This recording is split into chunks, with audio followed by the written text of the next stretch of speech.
We are shown a girl with beautiful long red hair. This is our heroine. When she passed by the maids, they immediately began to whisper about how strange it was that a person could change so much in one night. Perhaps she was such a crown that she could do nothing else but sleep in luxury, the maid said. Maybe the rumors are true. The maids talked about a rumor that Mrs. Ayla, the name of the main character, had completely gone crazy.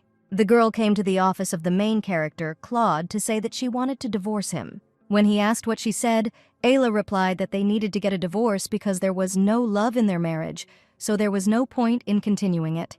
Having not heard an answer, Isla stood up and said that silence was a sign of consent and was about to leave. But Claude abruptly approached her and stopped her. Claude said that she seemed to have misunderstood something. He said that he was not going to let her go. The guy said menacingly that even after death, he would never let her leave him, creepy guy. Then Ayla returned to her chambers and tiredly sat down on the floor, remembering his look, which seemed to scream, make a mistake, die. She sadly asked why he didn't want to get a divorce. Ayla thought that all her actions were simply hopeless, and a week ago she was an ordinary college student who was celebrating the end of the semester with friends and drank a fair amount, and who retreated hit her hard. So she ended up in the body of this girl, Isla Reinhardt, a minor character in a romantic fantasy book. In this book, the girl Isla was doomed to a tragic death, which was not her fault. The girl faced such a tragic death at such a young age, and it was the fault of her hubby, who arranged the betrayal. The daughter of a viscount, Isla was forced to marry Duke Claude Reinhardt to pay off her father's debt. The reason why Claude married Isla is very simple. She will not contradict him. He just needed a bride from a weak family, asked if she was happy in this marriage, 1,000,000 times no. Claude paid off the debt, but left Isla all alone on their first anniversary. They didn't even have their wedding night, as if he was avoiding Ayla. Isla's husband Claude seemed to be not only that, but he was an extremely heartless person who gathered troops to fight monsters, but in reality he did it for the rebellion. However, the uprising was completely suppressed. Claude tried to lead the detachment into the palace, but the first prince, the main character of the novel, noticed this in time. He decided to strike back and execute Reinhardt's entire family for treason.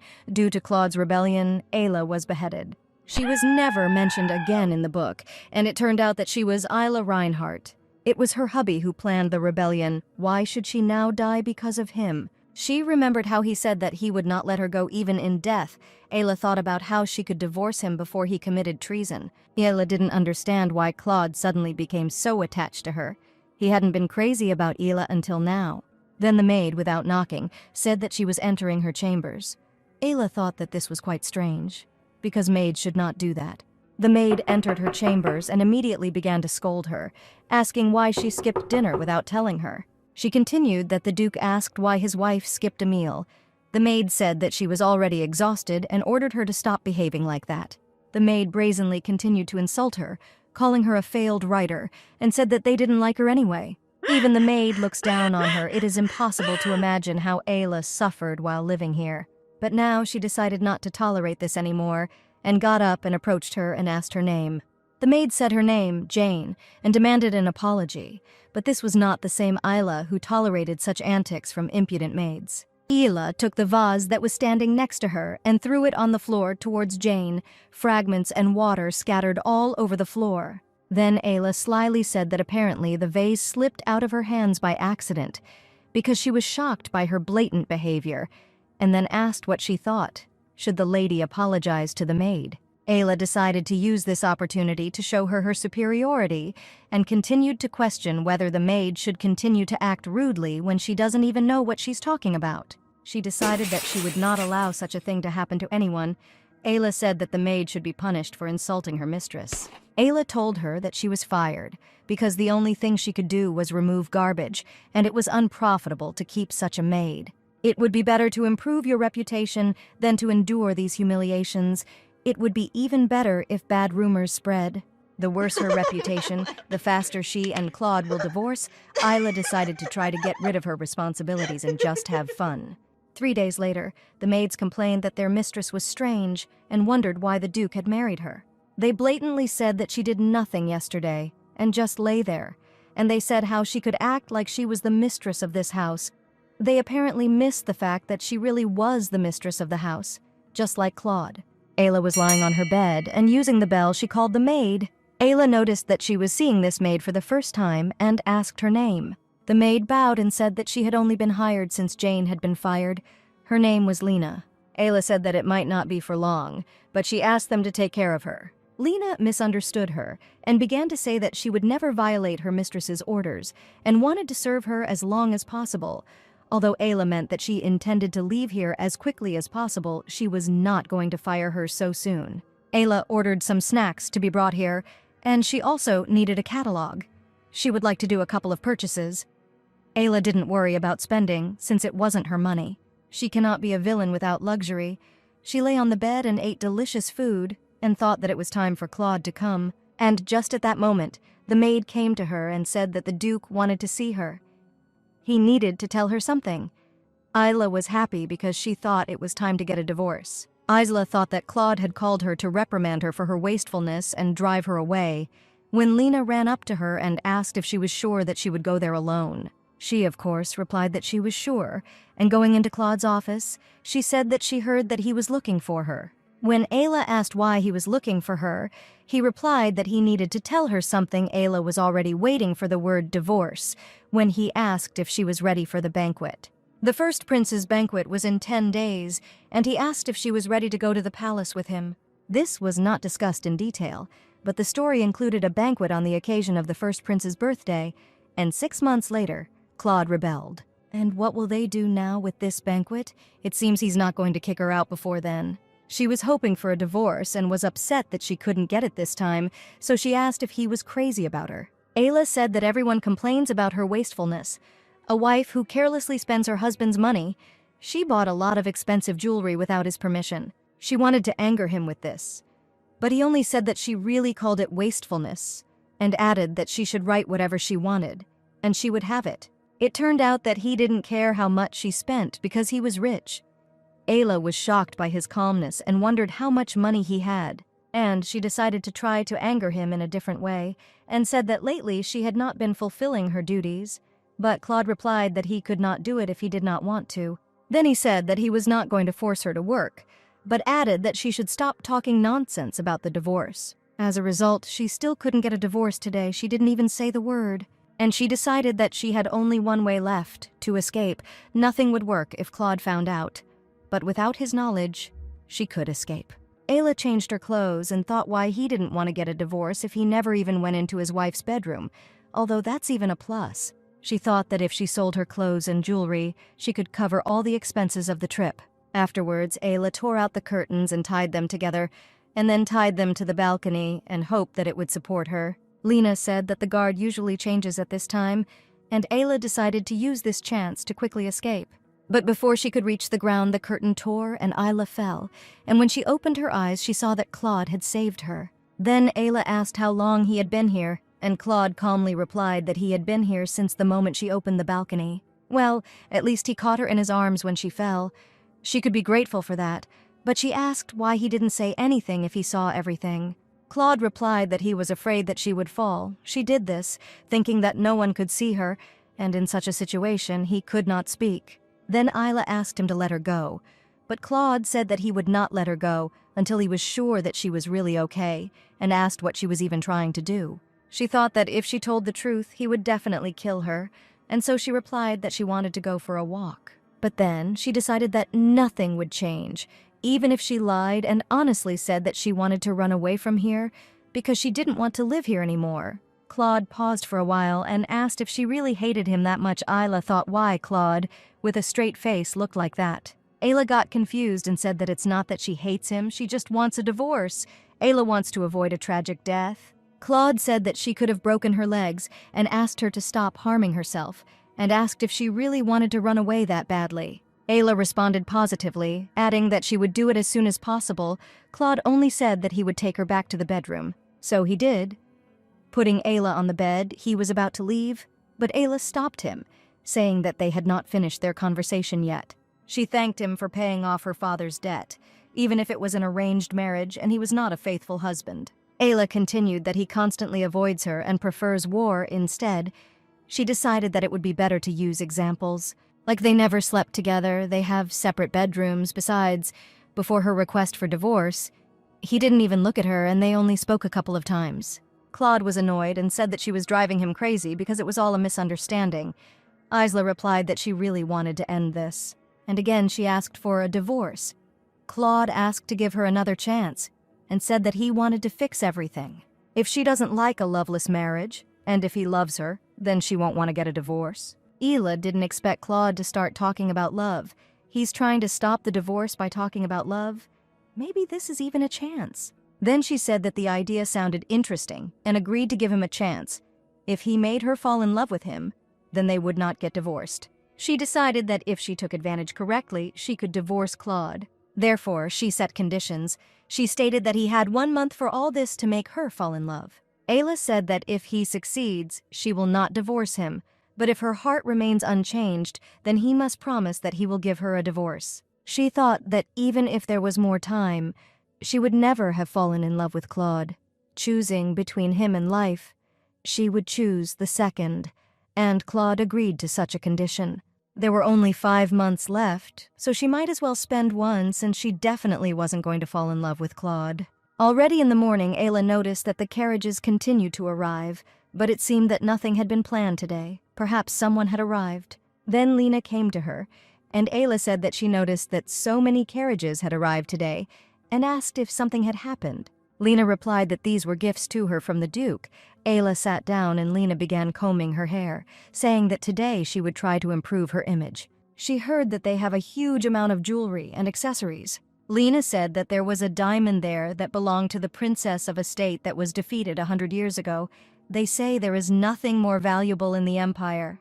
It's just beyond her imagination. He's trying to buy her love. But this doesn't bother her. Money certainly can't buy love. Ayla thought that the Duke was too naive. This is the famous diamond of Princess Shay. Now it is clear why this diamond is so expensive. Lena said that there were still many gifts, but unlike Lena, Ayla was calm and said that she needed to meet with Claude. Then Lena thought that she was going to thank him for the gifts, but Ayla said that she wanted to return the diamond. It did not suit her. Ayla confidently walked into Claude's office and told him that she wanted to discuss something with him. She immediately said that he was being dishonest, and Claude asked what exactly she meant. Claude said that if there was something wrong with the diamond, then he could buy another one. But this only angered Ayla, and she said that she asked to win her heart. Ayla asked if he was trying to buy her love with money. Then Claude asked that if these were his sincere feelings, she would not accept him, even if he said that he wanted to use it to show her his feelings for her. Ayla replied that he did not need to show his feelings in such a way, although it was difficult for her to say no to this shining stone. Hearing this, Claude decided that he would simply throw the diamond out of the window, but Isla stopped him and said that she would accept the gift. Claude gave the diamond and said that he would never dare to buy her heart with money, and gave it, thinking that it would suit her. Isla thought that she shouldn't have made him angry over such a small thing, and as she was about to leave, Claude asked what kind of gifts she liked. She replied that if he was so curious, she would like the gift to have much more feelings. Duke Reinhard is incredibly rich, and his influence exceeds that of the imperial family. But he knows that all these things are meaningless. At 15 years old, gold was useless when his mother died of poisoning. At 16, the influence of having his father killed right in front of him was gone forever. Therefore, he did not understand why he needed all this. Claude thought that he could not even protect his loved ones. Claude sadly thought that everything he loved was already dead. After these incidents, his goals completely changed. In the absence of the opportunity to protect what was dear to him, he chose not to value anything. And since Ayla's family had a debt, they were the same age and Claude had nothing against her family. Therefore, he decided to marry her. He thought that he was not greedy yet. At least Ayla would not leave him. He couldn't believe that she was afraid of him, although he himself kept his distance. What else could be expected? On their wedding day, Ayla was afraid of him. When he asked if she would take his hand, she did not answer. The butler asked if it would be okay if he missed his wedding night, and Claude replied that it would be best for her to rest. And after that, he never saw Ayla.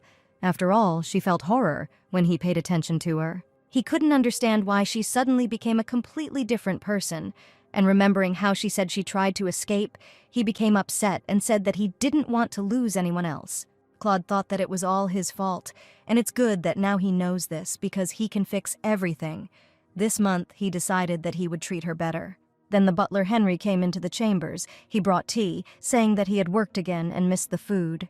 Claude asked Henry if not everything is the same, if not all people want the same things. He continued to ask if he had ever seen anyone who did not like jewelry and luxury items. Besides this, what kind of gift could demonstrate sincerity? Henry replied that people always want to get another person's heart, but the lady wants to get the Duke's heart. And then Claude said, if she really wants to get his heart, then he always gave his heart to her, only he did it in his own way. Henry, a little worried, said that their relationship was not close, and my lord could sometimes spend time with his wife.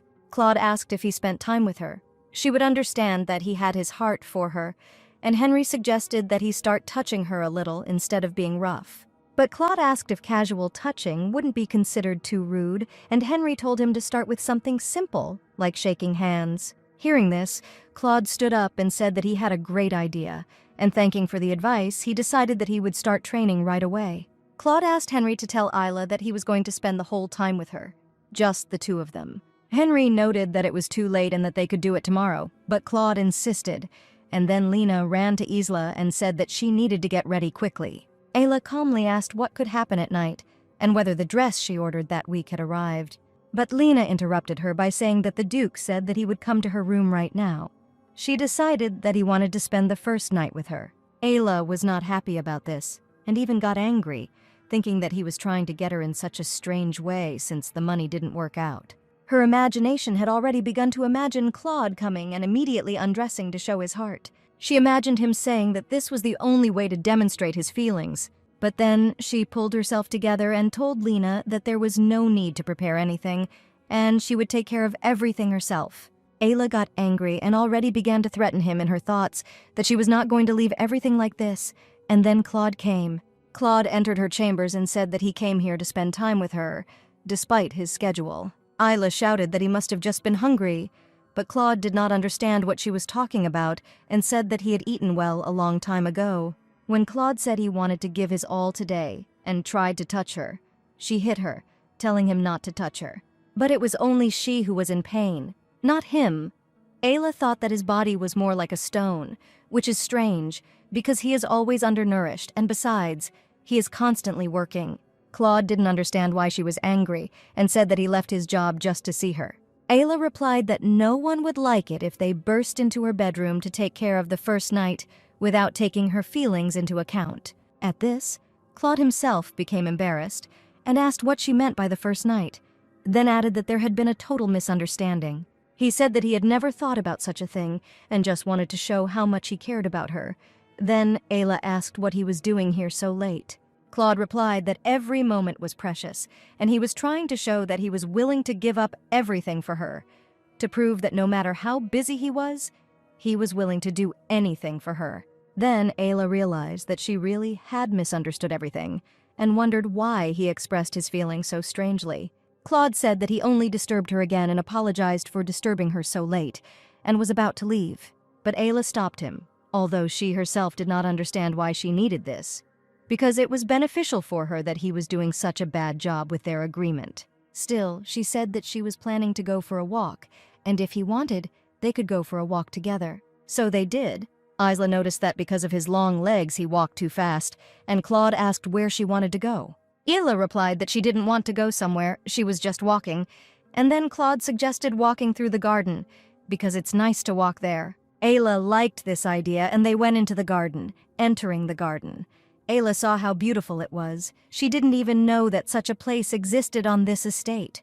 Then she looked at Claude and thanked him for bringing her here, and said that it was really nice to walk here. When Claude continued to look at her silently, Ayla asked if he was okay because he didn't look good. Then she touched him and said that he looked like ice that was melting from the hot sun. Ayla thought he looked like he might disappear at any moment. But when she didn't receive an answer, she turned around and said that this was a great place. Ayla didn't expect that Claude liked gardening. Claude replied that this place was completely made by his mother in the novel. Claude's mother was poisoned by someone. This happened a year before the death of his father, who literally went crazy trying to find the traitors, but failed and died at the hands of an assassin.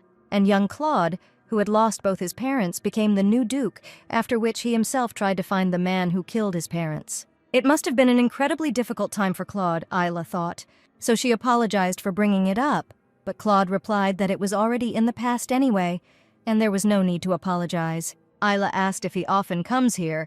Claude replied that he does not like flowers and only comes here when he thinks about his mother.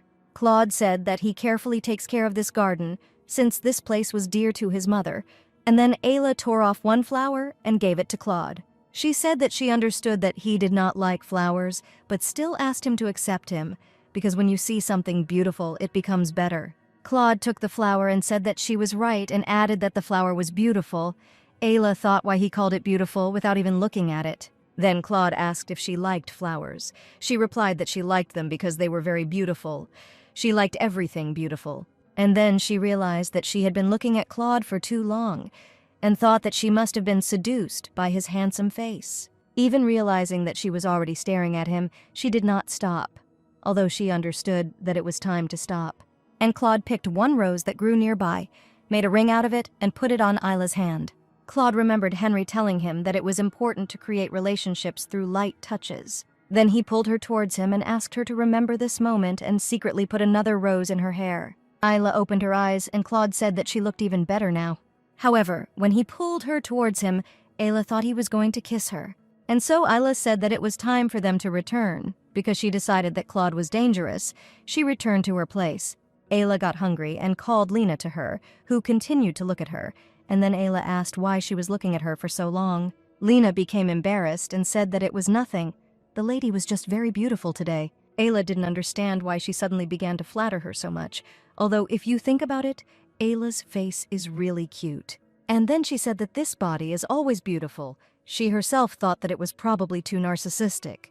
When she pulled her hair back and the flower fell from her hair, then she understood what Lena was talking about. And remembering how she walked with a calm face in front of the maids and became embarrassed. Ayla remembered how Claude acted in the garden and thought it was too romantic. She thought that in any case, she would not see him again this month. And the next day, Ayla still came to Claude's office. All night, she thought about how nice they spent the evening together. And Ayla decided that she needed to find out why he continued to behave differently from the original. Because if the flow of the story was disrupted, her life was in danger. And just as she was about to leave, the door opened and Duke Henry appeared in front of the door and asked what she was doing here. Henry said that he had been working for the Duke since he began fighting and had always respected her, so he asked to be called by his first name. Isla asked if the Duke was working, and Henry replied that he was resting now so she could come in. Then she opened the door and saw that he was in the midst of work, so she said that she was just lost. She decided to leave immediately. But Claude came up to her and stopped her, saying that he was free so she could stay. Claude clarified whether she was looking for him, and if so, why she decided to leave, but Ayla lied again, saying that she was simply lost. And after a short silence, Ayla said that it was better for her to return, but Claude asked her to stay. Ayla looked around and saw that the table was full of books and lists, and then she said that he had a lot of work, and she didn't want to interfere. And when Claude said that she was not bothering him, Ayla replied that then she could come in for a cup of tea. They sat down and Claude began to brew tea. Ayla was very surprised that he was brewing tea so calmly. She noticed that the teapot looked so small in his hands. Ayla remembered how he picked flowers for her in the garden and secretly put one of them in her hair. Claude was unexpectedly kind. Claude noticed how Ayla was looking at him and asked if he was brewing the tea the wrong way, and Ayla replied that he would pour it himself. Then Claude asked if she really thought that he had no manners at all. Ayla said that she didn't think so. She was just glad that she was drinking tea brewed by him. Claude moved the mug towards her. Ayla took it and drank a little. She thought that the tea with calendula was so hot and the aroma was so pleasant. While she was drinking tea, and Claude said that she had changed a lot, before she didn't even want to look him in the eyes. And then he asked what the real her was like. Well, her attitude really changed, compared to Ayla in the novel. It's not surprising that he noticed it. Ayla frowned a little and asked if he didn't like that she had changed so much. But Claude replied that he liked this side even more, to be honest. He wanted her to be like this before. Ayla said that a whole year had already passed, and of course she had changed, especially in such an environment. Claude asked what she was talking about, and Ayla replied that everyone, even the roomers, looked down on her. They did not perceive her as the mistress of the house. Naturally, she had changed. Claude didn't know this and was very angry. He asked if she had really been looked down on all this time. Ayla didn't expect him to be so angry, and Claude asked her why she fired Jane. It turns out he knew about her dismissal. She replied that Jane treated her too arrogantly, but now everything is fine. The new maid treats her well. Claude told her that he would change everything. When she left, Claude continued to grumble that the maids had become so lazy, and how dare they treat his wife like that. Henry's butler came and asked if he had called him, but before Henry could finish speaking, Claude ordered everyone to be fired. Henry was very surprised and asked if he was serious when he said this. Claude replied that he should leave only the necessary minimum, and let him find out who disrespected the mistress, and if he finds new ones, he must train them personally. Claude said that he does not want even one to disrespect the Reinhardts. The next day, early in the morning, it was very noisy, but Ayla didn't seem to care and continued to lie in her bed. Then Lena came to her and asked if she was going to the first prince's birthday banquet, so she should start getting ready. Lena said that she needed to choose an outfit and matching jewelry, but Ayla lazily replied that she could just choose what she thought would suit her. The birthday of the first prince, he was the main male character in this book, the one who will visit the Reinhardt family and cut Isla's throat. So Ayla definitely wasn't looking forward to this guy's birthday, and sadly told Lena that she had a lot of clothes, any would do. In addition, there is another important problem. The other nobles at the banquet, Ayla's reputation is not the best.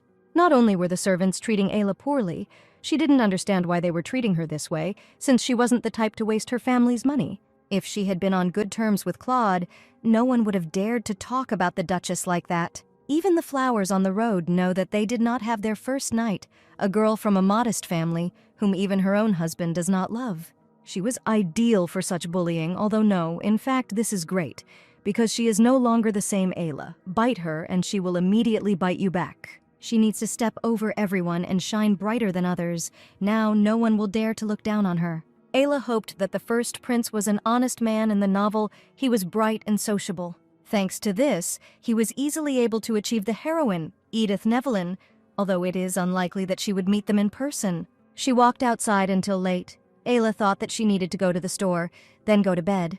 And when Ayla returned to her chambers, she was surprised the room was strewn with flowers. Ayla approached the beautiful flowers and noticed that they were like new, not dry at all, because there was gold powder on them. The book said that this was a sign of magic. If so, then was every flower in the room really enchanted? Ayla was surprised that he used magic so that they would not wither. This kind of thing is probably very expensive. Ayla looked at the flowers and thought how he could even do such a thing.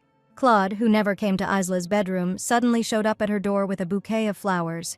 He approached her and handed her a bouquet, saying that she said that she wanted something from her heart, and not just jewelry. Ayla was surprised that he remembered, and Claude said that he remembered her talking about loving flowers, so he thought they would make a wonderful gift. If she knew that everything would turn out this way, she would have remained silent. Claude asked if she didn't like it. Ayla replied that she was grateful, but one flower would have been enough for her. Claude asked what it means. One thing, he would never give this to his wife. Ayla thought how he came up with everything. Apparently, he is doing everything so that she stays with him. Ayla said that she only has permission to go to the garden, but this is too much. Claude walked up to her and took a petal out of her hair. Ayla was very embarrassed. Then there was an awkward silence. Ayla wondered why he didn't leave. He wasn't going to sleep here, and at that moment Claude wished her good night and left. Isla sat down tiredly on her bed, and leaning back against the pillows, said that Claude's behavior was very different from what she saw in the book. Time flew by, and the first prince's birthday arrived. Lena helped Ayla change clothes, rejoicing that the lady was more beautiful than usual. Ayla's dress actually suited her very well, a long blue dress that emphasized her beauty, and it seemed that Ayla was holy. She thanked the maids for their work, and they all replied at once that they were glad to help her. Ayla was surprised that the maids suddenly became nice to her, so she asked all the maids except Lena to leave. Lena was already scared and asked if she had done something wrong. Ayla immediately told her that she was not going to scold her. She had a question for her, why the maid's attitude towards her had changed so dramatically. Lena said that the Duke punished and fired everyone who ignored her, so now there are a minimum number of people in the castle. Ayla realized what the commotion was in the estate earlier. Lena said that she heard that they would soon find new ones, and thanks to Ayla, she was not fired. Then Ayla thanked her for telling her everything and got ready to leave. As she walked out into the hallway, Claude appeared in front of her wearing a blue suit that matched Isla's outfit. Ayla thought that he would be the first to go down.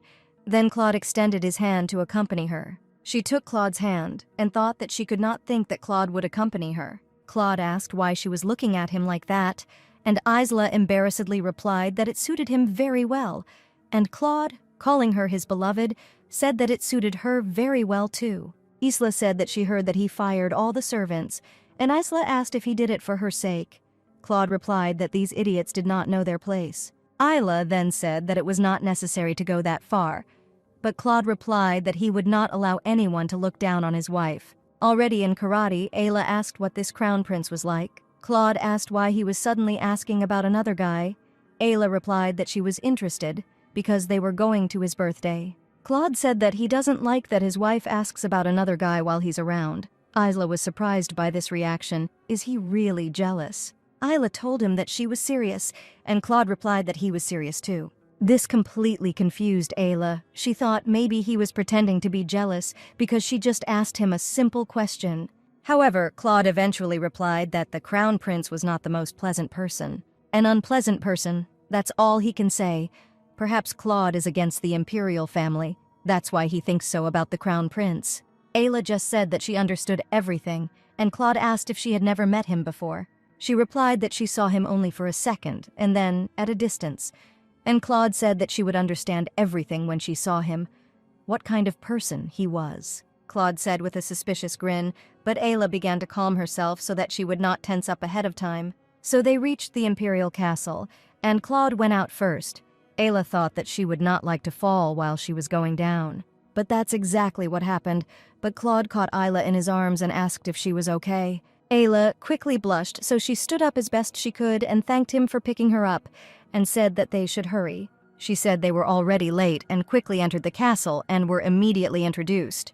People immediately began to avoid Ayla, and she decided to simply ignore them, and then His Majesty Emperor Charles came, and the young son of the Empire, His Highness the First Prince J. Rosier, the main character of the book. Ayla noticed that he looked tired, which was strange because in the book he had a fiery character, and the prince constantly teased Claude.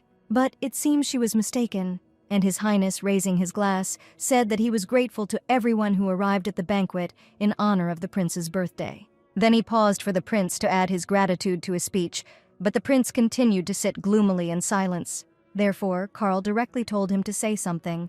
Then the prince stood up and said that no one needed loud and complex speeches, and no one listens to them. Then he took the bottle of wine in his hands and drank it.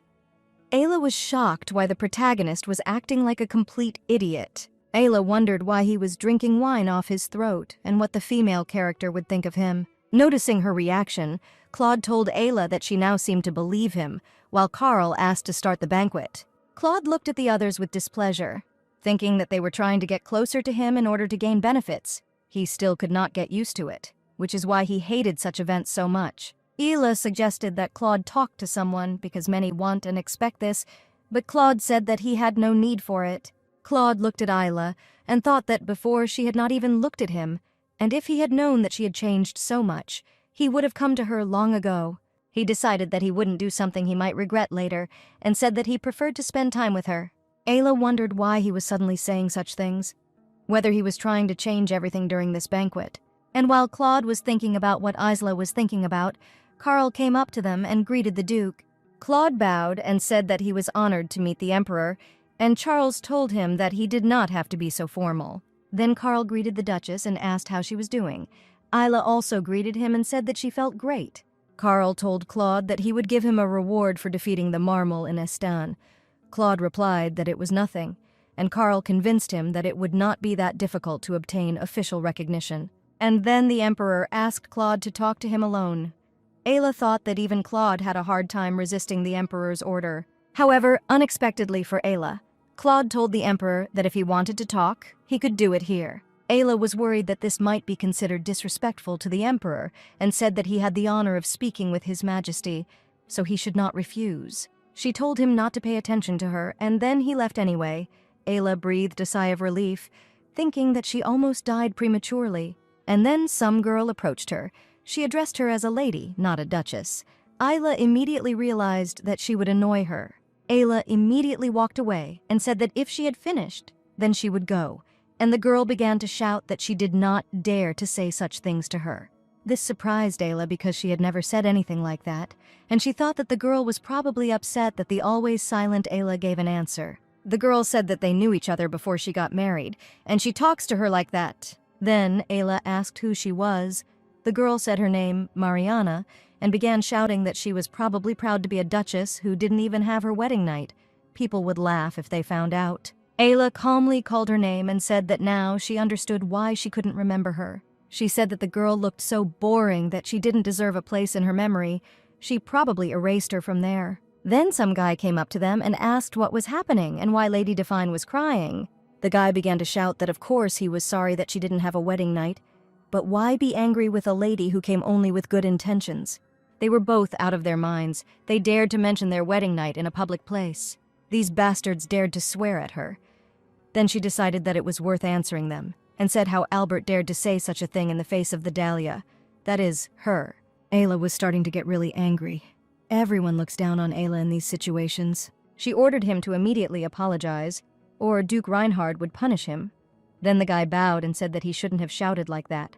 And Ayla replied that she shouldn't have done this either, taking a glass of wine and drinking it on his head. She was pleased with her action. While Albert shouted how she could behave like that, Ayla said that seeing his shameless face, she thought that he deserved it. This happened because Albert yelled at the Duchess of House Reinhardt and also mentioned the wedding night. Suddenly, loud laughter was heard in the crowd. Ayla turned and saw that it was the prince. He walked up to her and clapped for her while he said that it was amazing.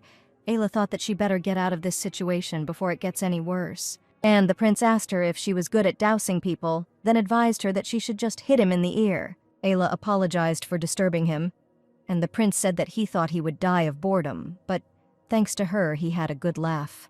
The prince said that he thought this person looked cheap and took the bottle and poured it on Albert's head. Although everyone was surprised, the prince calmly told the guy that he was behaving so shamelessly towards the duchess, so he was not going to forgive him everything. Ayla was very surprised, and not to say in a good way, she thought that in the book this guy was very friendly.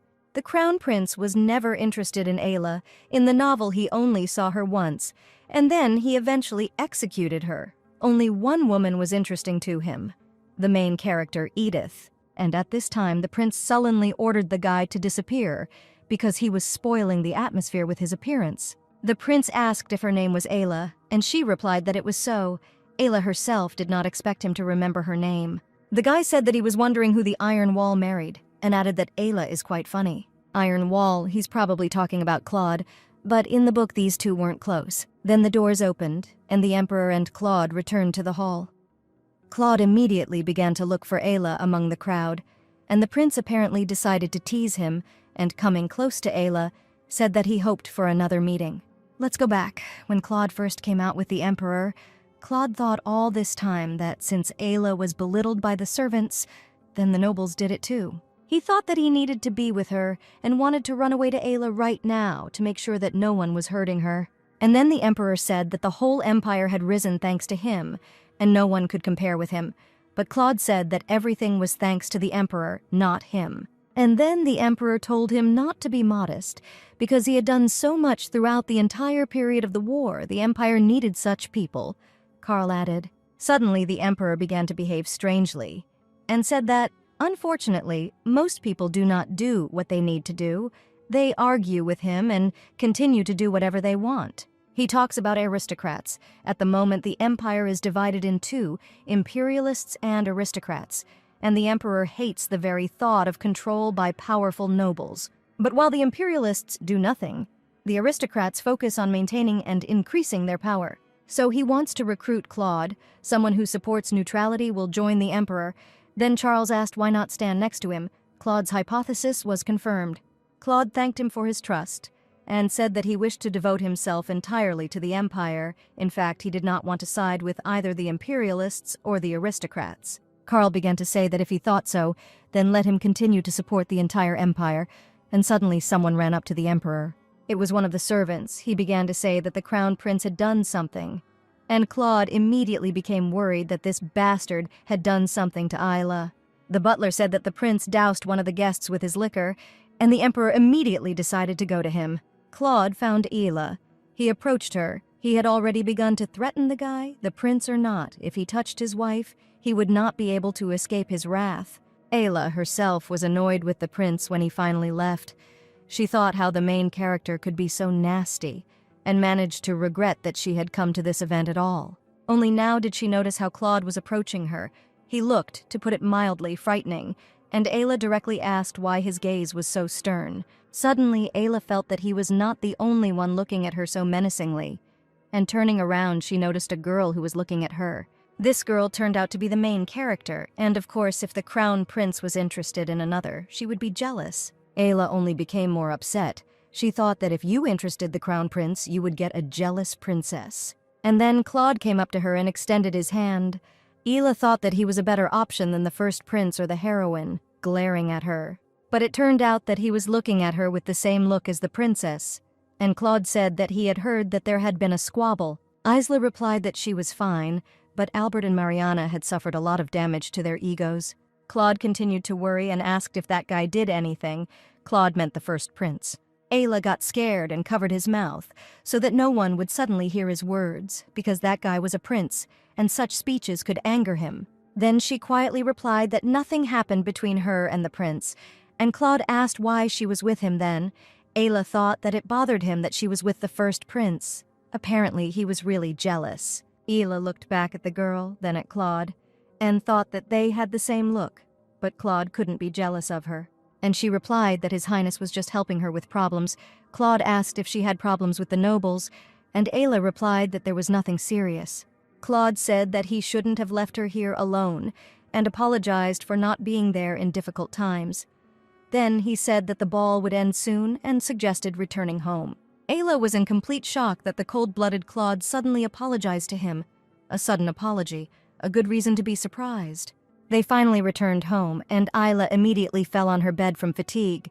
She still could not get over Claude's strange behavior. The first prince, who suddenly became interested in her, Edith's jealousy, and also Claude with his unexpectedly caring behavior. Ayla wondered why they were acting this way, but she decided to focus.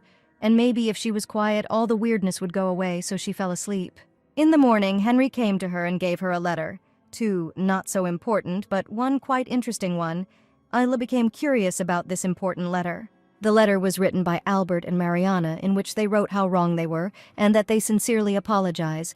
Ayla said that it was quite strange. Isla asked Henry why they wrote such a letter, and Henry replied that they probably wanted to take her side, because when the Duke found out what happened, he put pressure on those who opposed her. The Duke cut off all ties with Albert's family. Henry told Ayla not to worry. Most of the aristocrats would follow the Duke. No one would dare to work with his family anymore. Isla asked if this was too much, and Henry said with a smile that they would be completely destroyed. Isla was surprised that he could say such a thing so calmly, and even with a smile. Well, Isla thought, they deserve it. Albert looks like the one who fights back. And then she asked what happened to Mariana. Henry replied that the Duke told everything to her family, and the lady would be punished. There would be no more problems with her. Then he asked if she would answer them, but Ayla ordered them to simply be burned, and the other letter turned out to be an invitation to a tea party. An invitation from the princess worth accepting. Ayla thought it was the perfect place to meet the first prince, and asked if she could not go there. Henry honestly answered that it was better to accept the invitation. Isla herself understood. After all, she is an imperial princess. In the Empire, a princess can also be crowned. Until a crown prince was appointed, Dorothea could also lay claim to the throne. There are two heirs, so no one knows who will take the throne.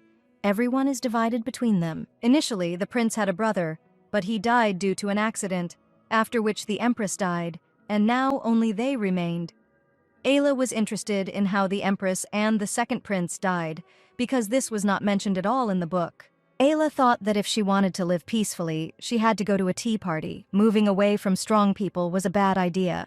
Then she asked if Edith was going there, and Henry replied that she was probably invited too, because she attracted a lot of attention, like the prince's love. This made Ayla happy, because if she met her, she would be able to explain that there was a misunderstanding at the ball. After she wrote a response to the invitation, Ayla went to Claude. He asked what brought her here. Ayla apologized for what happened at the ball.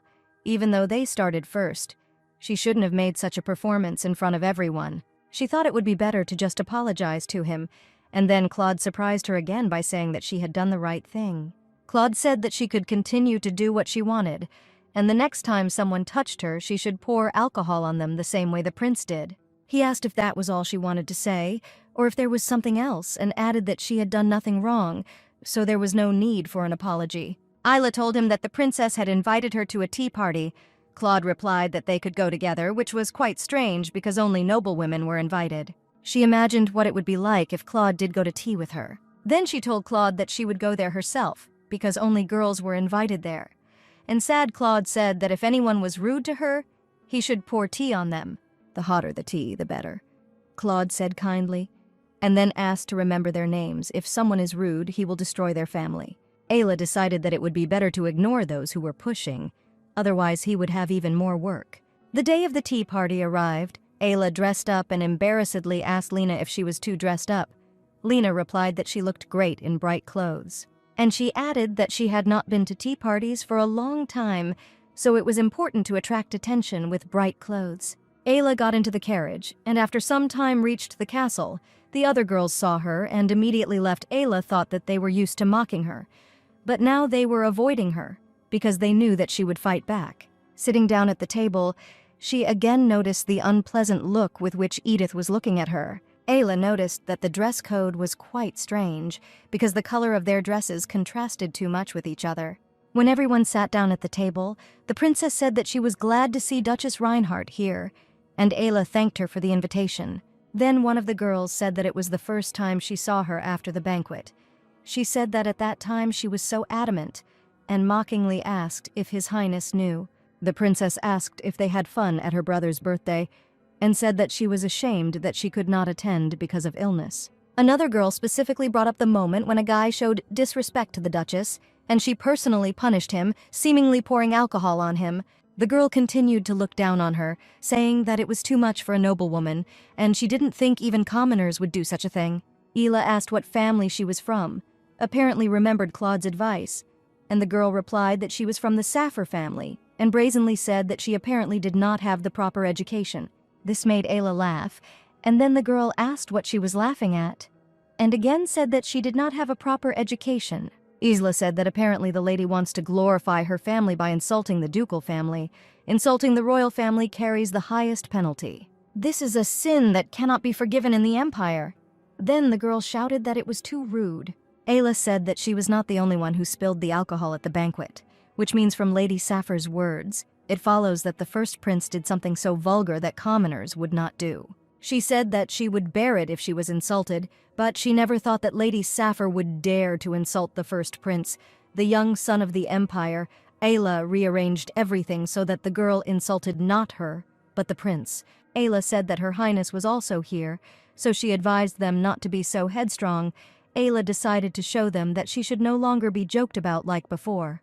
The princess said that Lady Saphir was probably just out of her mouth with excitement, and the lady pitifully apologized for her behavior. And then the princess advised her to do better with her words, and asked her to leave their tea party to think about what she had said. Then the princess asked if the Duchess was offended, and Ayla replied that of course not. It was nothing more than one person's rudeness. Ayla asked if the princess was disappointed, and she replied that the Duchess was so sensitive, and suggested that they forget about it and drink tea. The mood has changed greatly. Apparently the others are now afraid that they will also be thrown out of the tea party. But Edith interrupted the silence by asking Isla what kind of relationship they have with the Duke. Ayla began to feel nervous, perhaps because of the unwanted attention from the crown prince at the ball. And then she asked what was wrong with Lady Edith, and the girl replied that she could just call her Edith. Ayla thought that she was probably laughing at her, or perhaps just mocking her if not.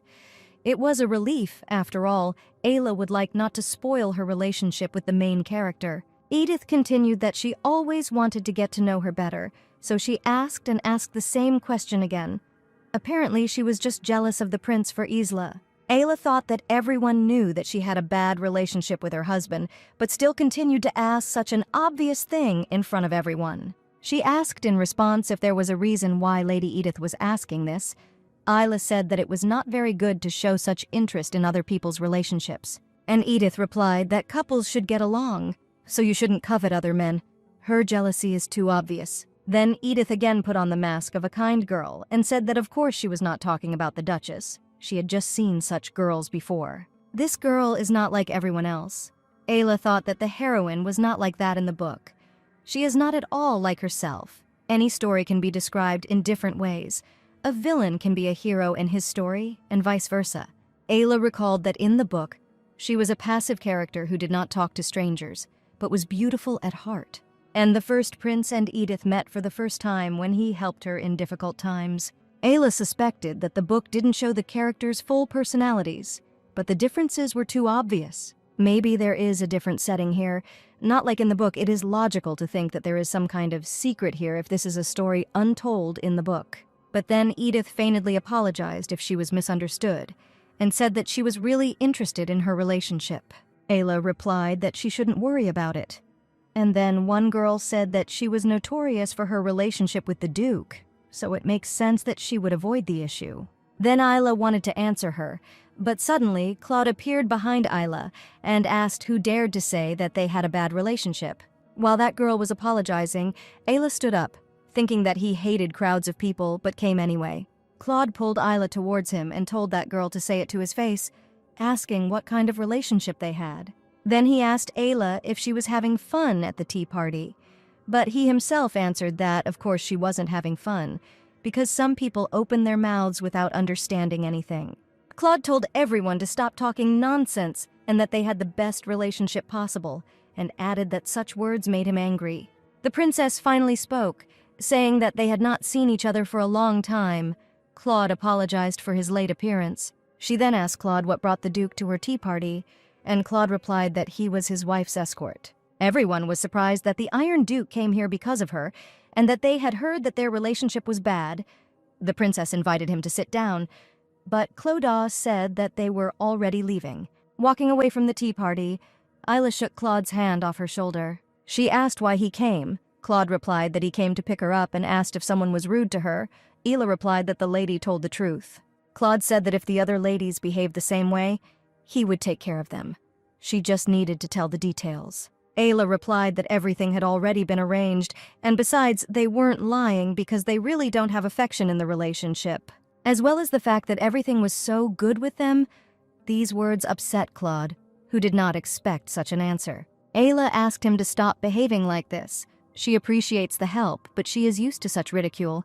And then they heard someone's voice. The prince appeared in front of them.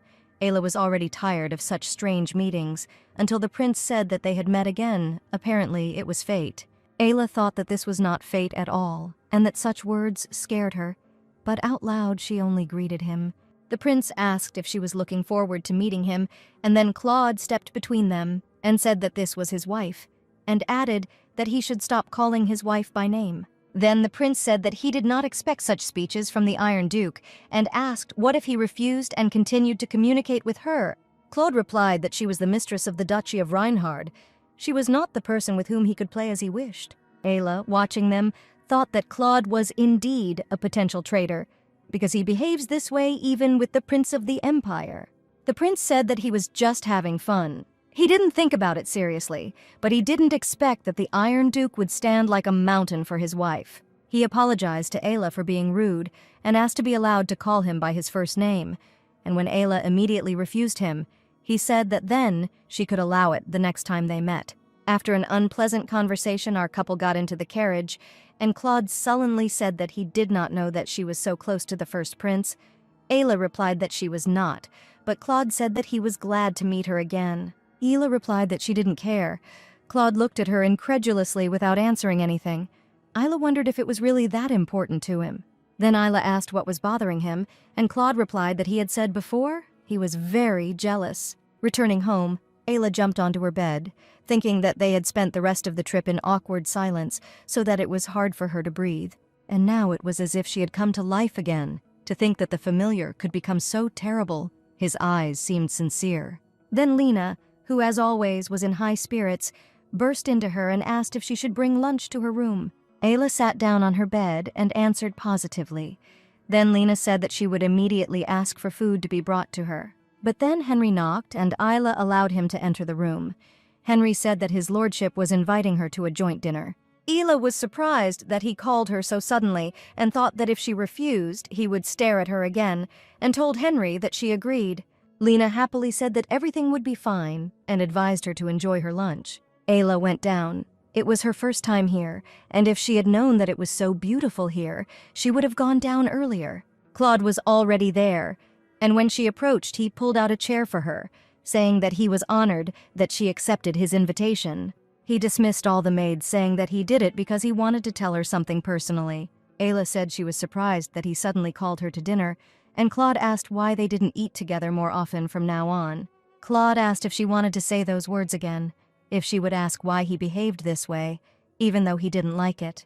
He said that he didn't do this before because she was afraid of him then, but now she's not afraid of him anymore. Claude added that he would also like to apologize for what happened at the tea party. Ayla was surprised that Claude was wasting his precious time just to apologize. She believed in herself that there was no need to hesitate. She only needed a divorce from him. She just needed to continue not to show much attention to him. And trying to understand Claude only distracts her. Ayla thought that she needed to do this, and said why he was even apologizing. Claude replied that she was right in the palace. Her words were true about the distance between them. He knows that his actions may have led to this.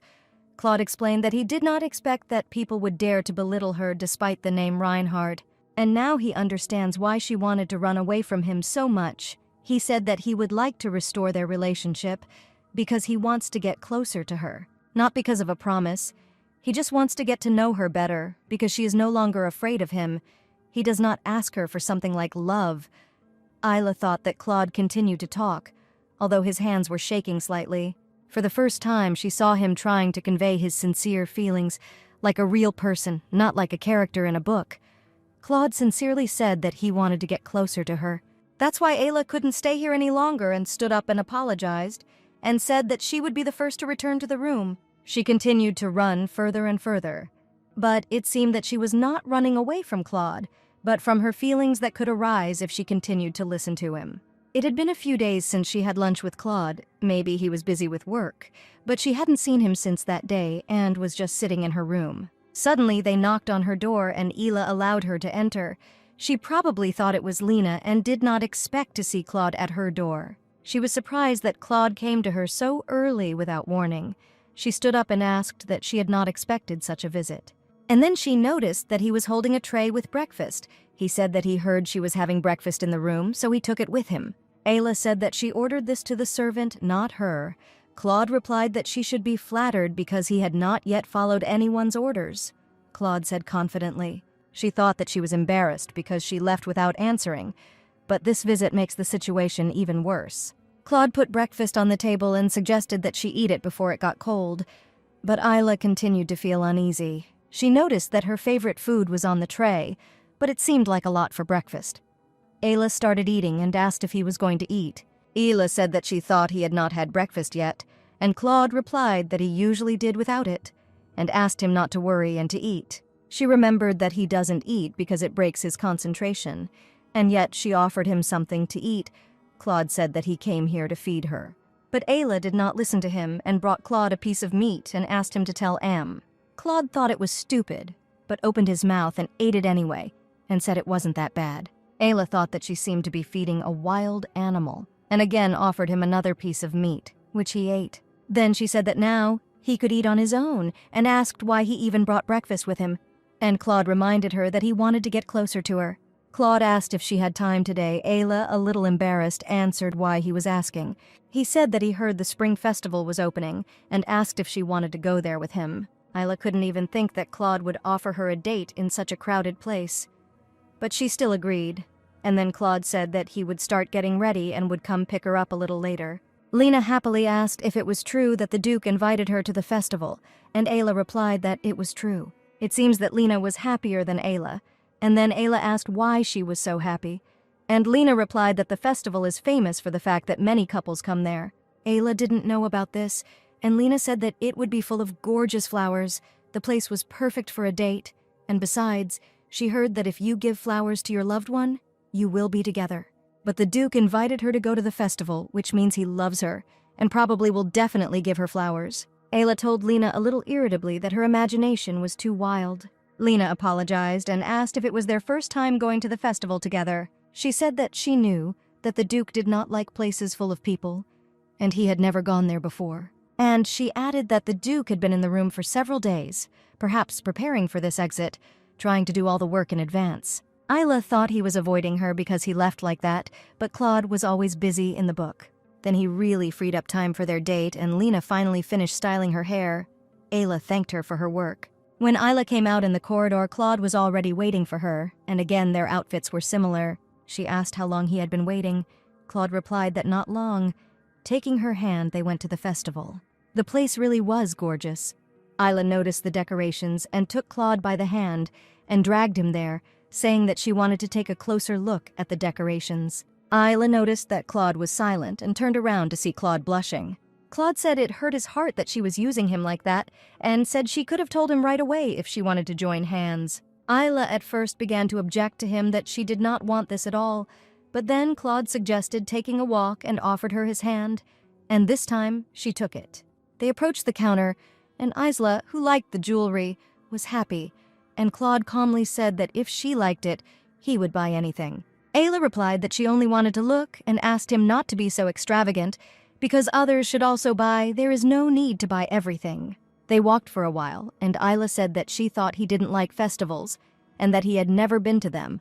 Claude replied that he didn't like them before, but now he loved them. Isla asked why he changed his mind so suddenly, and Claude replied because she liked them. That's why he fell in love with them. Claude said that he wanted to show her one place, and they climbed higher, where there was an excellent view. It began to get colder, and Claude took off his jacket and put it on Isla. Then he walked away and only said that he would be back soon. Isla was left alone with this beautiful view. Suddenly fireworks thundered and the night lit up. And then Isla thought that she would like Claude to be next to her now and see this beauty. Then Claude appeared with a bouquet of flowers, saying that he was leaving in order to buy her flowers. Claude said that he personally wanted to give it to her. Ayla asked if he knew what it meant to give flowers at the spring festival. And then Claude approached her and asked her to forget about his thoughts and his feelings, because she was much more important and she could ignore him. In the end, Ayla still accepted Claude's gift. It seems the ice between them slowly melted. Returning home, Ayla continued to look thoughtfully at the flowers, hoping that they would simply dry out and all the petals would fall off, so that the unknown emotions would also dry up and disintegrate. She thought that the easiest plan was divorce, but now she is overcome by doubts. For some reason, the atmosphere around Claude changed after the festival, also with the attention of the servants, even with the ever-bright Lena. It was clear from Lena that she was crying, and Ayla asked if everything was okay, and of course Lena lied that everything was fine. Ayla said that she could trust her, and Lena replied that the beast appeared in Efferton. They often appear at this time, but never there. Effectively close to the Duke's territories, and many people live there, and as it turned out, Lena's family also suffered. Ayla stood up and hugged Lena and said that everything would be fine and she was sure of it. She asked if the damage was serious. Lena replied that they tried to hold it off as best they could, but the people there are weak, and only his lordship could not win. Monsters raised on evil mana are strong and resilient, which makes them difficult to kill if the hunter is weak. They are a seductive problem, especially their recovery. Their recovery speed is insane. They regenerate even if they are almost dead. They die only with one strong blow. Undoubtedly, only Claude can do this. The situation in Efferton must be very serious. It is difficult to fight against regenerating beasts. The Crown Prince seemed to kill them easily in the book. She began to remember that it was connected with Efferton. Suddenly, she remembered something and told Lena not to worry, and that she would take care of everything. Henry told Claude that mana from there belongs to Drake. Several individuals appeared in the northern forest of Efferton a week ago and settled there. Drake is the name of the monster. Claude said that Efferton should not have been on their way. It was strange that they ended up there. Henry said that fortunately, the doctors and rescuers worked together quickly, so the damage was not so severe. But as long as their strength lasted, Claude wondered why the mid-level Drake was behaving this way. And then Claude ordered all the knights to be prepared, and he was going to immediately go to the city. Isla came to Claude, and he said that before he left, he wanted to tell her something. He thought he would be gone for a while. But this will not mean that he is going to break his promise and will return soon. Ayla thought that he would ask for more time because he was leaving, because he would not know exactly when he would return. And then Ayla said that she also wanted to tell him. She also wanted to go to the city with him. Claude was very surprised and immediately said that if she was thinking about traveling with him, then she should stop it. He said that although he might not make it to the end of the promise, the trip had already been decided, but Ayla thought that the information she had was worth this situation, so she had to go. All problems will be solved if she finds a magic sword that kills monsters in one fell swoop. Noah of Iferiton is a legendary blacksmith, a name that seemed familiar to her because that was where the Crown Prince and Noah met. After their meeting, Noah became a legendary blacksmith. He is more of an inventor than a blacksmith, trying to create something new, not a custom item. Items may be stronger than existing ones, but most of them are, which is why he was nicknamed accordingly. But he had actually created a new weapon, a sword capable of killing monsters with a single swing, and the first to notice its value was the prince who ran away in search of evidence of Claude's rebellion. It's better to get it yourself than to give it to him, and even better to find Lena's family. Ayla said that she would definitely not disturb him, and would only avoid getting hurt in safe areas. Claude said that if she wanted something, she could tell him and get it right away. He said that she could solve everything with one word, and asked why she needed to go to Etherton at all, and Ayla again promised that she would not interfere with him. Claude said irritably that it was dangerous there. They said that they were blocking the animals as best they could, but you could never be sure, because the barrier could be broken, and the whole city could be digested into ruins. Ayla said that she would be in the city, and not on the battlefield, and if the Duchess appeared there in person, morale would rise. But Claude again replied that he refused and asked to stay on the estate, and in the evening, when Claude was reading a book in his chambers, Ayla came to him again. Ayla said that they didn't finish the conversation, he just left, and then she never saw him. She sat down on the floor and said that she really needed to get to Iferiton at any cost, and would not retreat a step until he answered. For the sake of Claude, Lena, and everyone else, she must get there. Besides, he doesn't like being disturbed before bed, because then he will be tired. Claude said that the decision would not change even if he cried. What kind of husband would allow his wife to go to such a dangerous place, and asked her to go to bed? Ayla said that if he doesn't like it, just let him say that they can go there together, but Claude replied that this would not happen and went to bed. An hour later, Ayla continued to sit on the cold floor and was already angry that Claude was so stubborn. She asked if he was really sleeping, and how anyone could sleep in such a situation. Ayla herself began to fall asleep, but she decided that she could not retreat. Claude wondered why she suddenly became quiet and decided to take a look, and turned around to see that Ayla was already sleeping. He got up from the bed and approached her and said that this woman was truly special. Then he picked her up and laid her on the bed, looking at her and saying how he could win. Morning came and Ayla woke up on the bed, and she was very surprised by this and got up and saw Claude. It seems they switched places. Claude spent the whole night on the cold floor and asked if she slept well. Claude asked her to go to his room. He needed to wash his face. Ayla apologized and said that they could talk later. But then Claude surprised her by saying that if she promised not to leave the guard, he would allow her to go with him. Ayla was very happy about this and began to thank him and promised that she would be safe. And after a while they reached the city.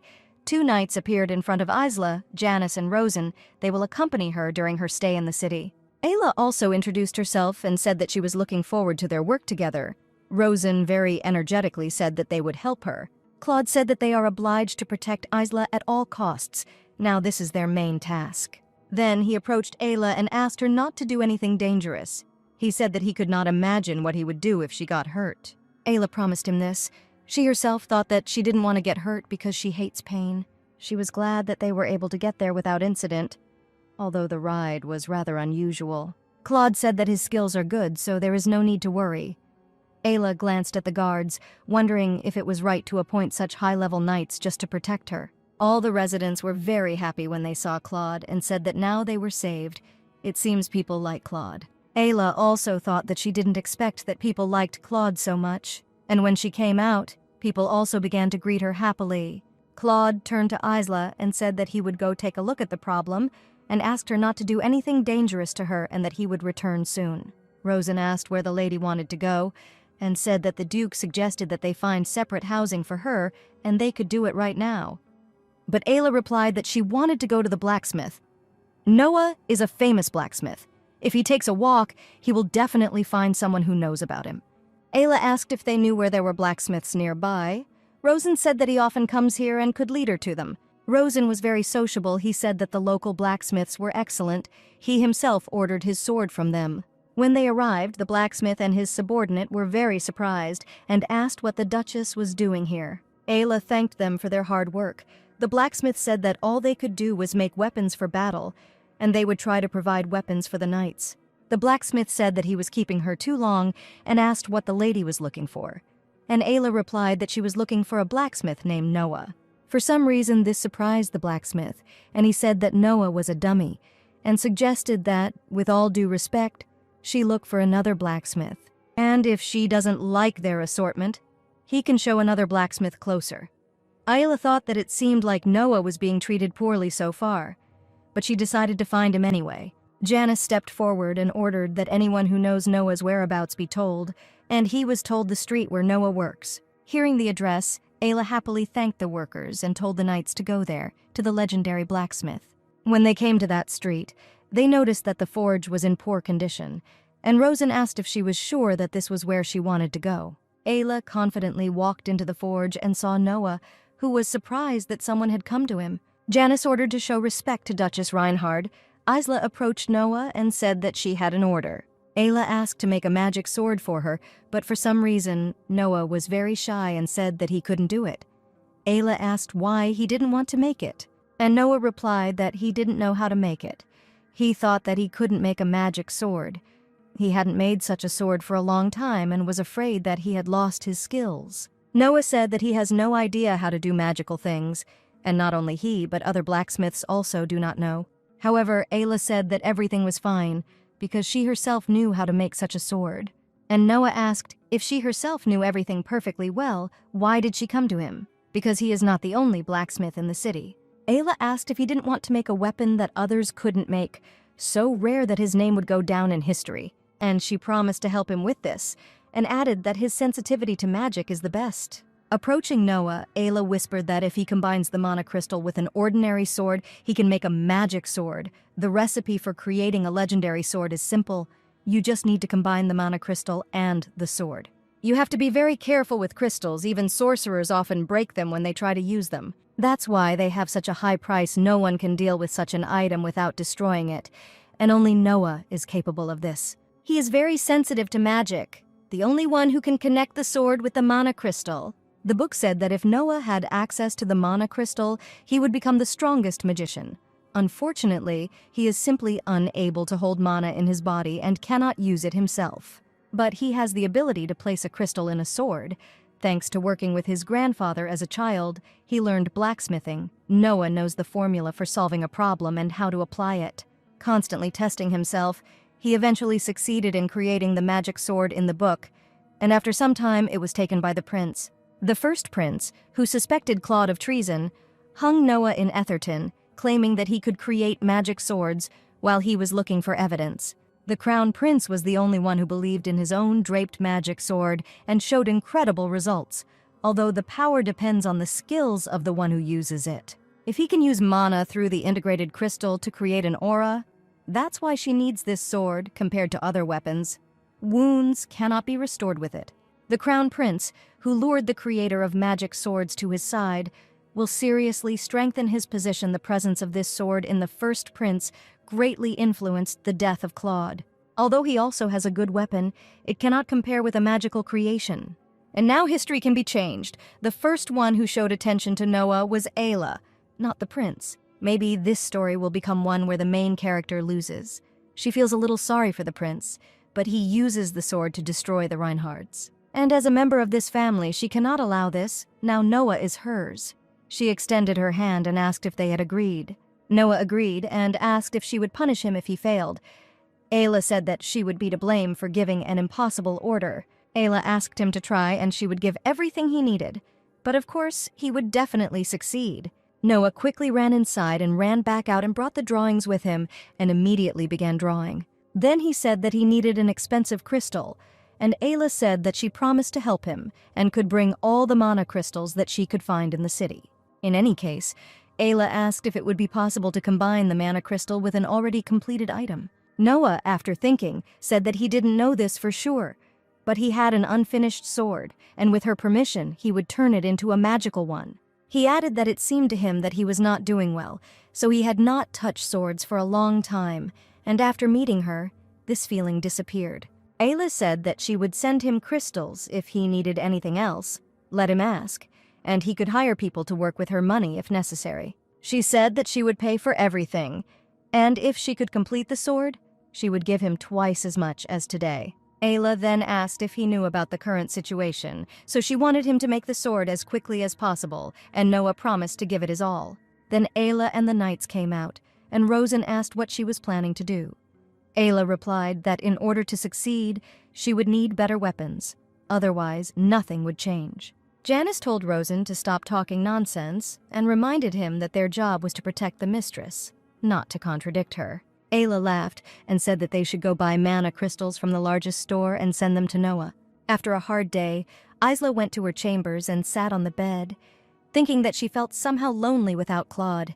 He was probably already defending the border. She kept thinking about Claude, how he was probably busy and she hoped he wouldn't get hurt, and admitted that she was worried. Suddenly it dawned on her what she had just said, and she stopped herself. But a second later she began to worry about Claude again. Ayla hoped that he would not return wounded, and again she stopped herself, wondering what was happening to her. She seems to be starting to fall in love with him. 3 days later, she came to Noah, who was happy to see her. Noah happily started shouting that how did she know how to create a magic sword? This is the achievement of the century. No one even thought about it. Ayla said that it's a secret. In any case, it seems that the work is in full swing. Since Noah has already called Ayla, she asked him to bring it, which he already did, and Noah showed her the sword, and said if she was asking how far along it was. Noah laughed and then calmed down and said that this magic sword was completely ready. Ayla raised the sword, and Noah said that the sword was ready, a masterpiece that could not be recreated again. Seeing the sword, Ayla said that it was magnificent. Noah replied that he himself could not believe that he could make such a sword, and Ayla said that Noah was incredible. Noah was surprised and asked if she was talking about him. Ayla replied that it was about him. She called him the greatest blacksmith who created the legendary magic sword. Ayla said that she would help him, give him as much money as he needed, and now the decision was up to Noah. Ayla asked if he was ready to work for the Reinhard family. Changing his fate will change history, so this opportunity could not be missed. Whoever came first got his slippers. Noah, of course, agreed to work for her family, and at this time Claude continued to fight on the border, protecting all the inhabitants of the city. The man was impressed that Claude cut the monster with ease without even leaving a scratch. Then he told Claude that he was great, and he couldn't help but admire him, and Claude calmly said that there were too many monsters. Claude continued that the number of monsters is huge, but no one can understand where they come from. He thought that this did not make sense at all. Then he said that he saw only 2 reasons. Either the Knights of Etherton are so mediocre that they do not see where so many poles are coming from, or they move so secretly that even they and the scouts of the forest cannot detect them. And Claude ordered everyone to go down. He believed that there was no point in prolonging the battle. And then Rosen approached him. Claude immediately asked what he was doing here, and said that he had definitely given him orders to guard Ayla, and Rosen said that the lady was urgently asking to meet with him. Rosen said that nothing could happen to her, because he and Janice guard the mistress like an iron wall. Claude replied that it would be better if it were true, because if even one hair fell from her head, she would beg him to kill herself. Then Claude asked where Ayla was now. Rosen replied that he was waiting for him in the room, and asked if the Duke himself was injured. Claude shrugged it off with a few words, saying only that he had received a couple of scratches, and then met Ayla in the room. Ayla thanked him for coming immediately, and apologized for calling him so suddenly. She noticed that Claude looked exhausted, although he was trying to hide it. She said that she had something for him. Claude was surprised by this, and Ayla handed over a magic sword. Claude took the magic sword in his hands, and thought that he was wondering what she would give him, but he did not expect this. So he told Ayla that he did not expect that her first gift to him would be a sword. Then he thanked her. His smile amazed Ayla on the spot. Claude continued to hold the sword and said that the sword was wonderful. Taking a closer look at the sword, he saw a crystal inside the sword and asked if it was a mana crystal. He wondered how she was able to place it there, and Ayla said that it was a magical sword. Claude had only heard legends about such swords. Ayla advised him to put his energy into it. Claude did so, and the sword glowed blue. It turns out that the size and duration of the glow of the aura depends on the strength of the user. She again became convinced that Claude was strong. Then Ayla said that now he can easily hit monsters with her help. In addition, they will not be able to regenerate wounds caused by the aura. Claude asked how she knew all this. She lied and said that she had read it in an old book when she lived with the Count. While Ayla said that she went here to give it to Claude, and if he uses this sword, he will be able to deal with monsters more easily. Ayla didn't finish speaking when she noticed blood on his shirt coming closer. She asked if it was his blood. Claude was about to say that he was completely fine when he fell to the floor, losing consciousness. Ayla screamed at him to wake up, and after some time Claude opened his eyes. She helped him sit on the bed, and Claude said that he had nothing serious. He just hurried to her, so they bandaged him badly, but everything was fine. Claude asked if she was really scared for him. Ayla thought it was obvious, and Claude asked if she was angry with him. Ayla thought he was so worried about her that he neglected his wounds, and of course she was furious. Then she apologized and got down to business. She helped him bandage his wounds, and Claude embarrassedly said that now everything was fine and he could stop. But Ayla replied that he had cuts all over his body, and if not carefully treated, they would fester, and asked if he was trying to make her a widow who had lost her husband in the war. Claude stopped her hand and asked her not to look at him. Ayla thought he was shy, but Claude noticed how her hands were shaking and asked her to calm down. He said that she was frightened just by the sight of them and suggested that she call a doctor who would calmly treat him. Ayla, barely holding back tears, said that she was afraid because he was hurt and not because of the wounds themselves. She said that she was worried about him. She asked that he said that he would deal with the monsters, so why not take care of his body? Claude replied that such scratches would not affect his abilities in any way, and he was already used to it, so it was not a problem. She wondered if he really thought that this was normal, because he was used to this, after all. He was bleeding because the skin was torn. Claude took her hand and said that only Ayla worries about such scratches. Just a couple of days ago, Ayla was telling herself that it was just a book, thinking only about getting out of here and avoiding death. She believed that she was the only one alive in this world, but Claude, who was just a character from a book for her, was bleeding to death before her eyes. She can see him and even touch him. She can understand when he is in pain. She realized that she was too arrogant. Ayla told Claude to listen carefully and said that a wound is a wound, and let him not hide them. She asked him to show all his wounds. No one in this world will feel good after something like this. If you continue to say this, people will actually believe that he is fine. Then he will even convince himself of this, and when things get really bad, he will force himself to think that everything is fine. She said that she was afraid that he would become like this and asked him to promise to be tired and feel pain was normal, so she asked him about it. Claude agreed and promised to take better care of himself. Then Ayla wet a rag and cleaned his wounds. While Claude was feeling awkward, someone was worried about him, and it was unusual for him, and he didn't know how to react. He always believed that the world was divided into two, those who needed to be taken care of and those who needed to be crushed. Claude was obliged to fulfill the expectations of people who looked to him for protection, and the fact that there was someone who cared about him was strange to him. So he asked her to stop and got up and got dressed and thanked her for the gift and said that he would definitely use it. And he added that it was time for him to go. He would quickly deal with the monsters, thanks to Ayla, and asked him to wait for her a little. Ayla agreed and ordered him to return to her without further wounds, and reminded him of the promise he had made a little earlier. From that moment on, Claude was constantly busy with monsters trying to break through the defense. Giving up the sword, she couldn't even catch a glimpse of him now. At this rate, it would take him a month to get rid of everyone. And if the promised month goes like this, Isla said that she was thinking of just getting a divorce. All she needs to do is bring the divorce papers with Claude's seal, and it will be over. But for some reason, her heart was heavy. Ayla screamed that this was a nightmare, because it turned out the way she wanted, but it still didn't make her feel better. Then she thought that she probably felt this way, because the situation here had not yet been settled. Perhaps she was worried about what Claude and Lena's family were facing. So she got dressed and came to the blacksmith's and asked how their work was going. The blacksmith asked if she was sure that Noah had made that same sword. With Noah's help, it would take a very long time to establish mass production of magic swords if he worked alone. It would take a very long time, so she couldn't help but think about other masters. They make the base, and at the end, Noah pours a mana crystal into it. Ayla couldn't believe that so many swords had already been made. It looks like buying a whole forge is paid off.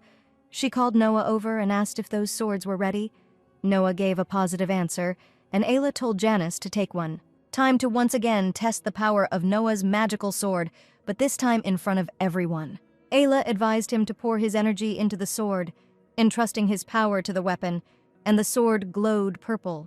Janice said he wanted to try something and asked permission, and in one fell swoop he cut the shield in two. Janice and Ayla were pleased with the result, but the same cannot be said about the blacksmith. Ayla thought that if the other soldiers did the same, there would be no monsters left in a moment. She said that she knew that everyone was working hard, but unfortunately, she could not offer rest yet. The man said that their results were incredible. He could not believe that now even ordinary knights could kill monsters. Claude asked what their losses were, and the knight answered, "Only a couple wounded and no dead. All thanks to the swords that Lady Ayla gave, it would have been impossible to kill them without the aura." Claude intended to live up to her hopes and destroy all the monsters who decided to settle here. One by one, and after 3 days of fighting, they finally destroyed all the monsters. But Claude immediately headed somewhere. He thought that Ayla would definitely be shocked if she saw him in this state, so Claude first decided to get himself in order. Claude thought that tomorrow was the last day of the promise. He changed clothes and ordered the carriage to be prepared. And Ayla, in her room, thought that 1 month was not enough from the very beginning. And now she would finally be able to divorce Claude. A peaceful and safe life, where her life is not in danger, to be freed from the fate destined for her. And Claude, he will most likely die. Just like in the book, he will die at the hands of the crown prince, not knowing that the future has already been decided and that there is already a main character in this world. With his sights set on the throne, he would probably die when his plans failed, without even the slightest chance of success. His role is simple: to elevate the first prince after killing the traitor. That is how he will become the crown prince. In this world where everything is already written down, the death of a character is just a step on the hero's path. He must die for the main plot to move forward. Ayla was angry at this injustice. The Claude she notices sacrificed himself to protect people. He is the one who doesn't care about his wounds until people are safe. Ayla remembered all their moments together, in which Claude always cared about her and her feelings. A living person, and not a character whose only role was to be a stepping stone on the hero's path, Ayla thought that he shouldn't die like that. She began to think if she could somehow help him, but immediately thought that she had been waiting for this day to survive, and she could not risk her life. While Ayla was struggling with her own thoughts, they knocked on her door and said that the Duke had arrived. Then Claude came to see her. She was wondering how she could even look him in the face. Ayla noticed that he was not injured and then greeted him. Claude approached her and touched her hair and said that he missed her so much. He said that the battle is over. They destroyed all the monsters, and the remaining young animals are exterminated, the city is safe, and all thanks to Ayla.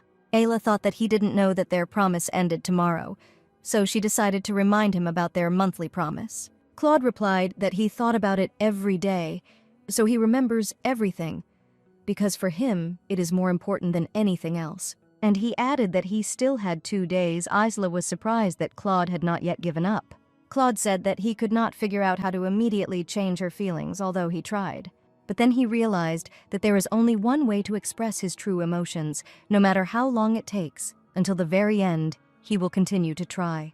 Ayla asked what he was planning now, and said that they didn't have much time left, so he should think carefully, and Claude suggested going to the barrier. There, all the knights fought with monsters. Claude gave her his hand and asked if she was ready. Ayla took his hand and replied that she was ready. In the carriage, Claude said that the knights were still at the barrier, so she had nothing to worry about. Ayla replied that she had it, so she was not afraid of anything. Hearing her words, Claude became very embarrassed and turned away.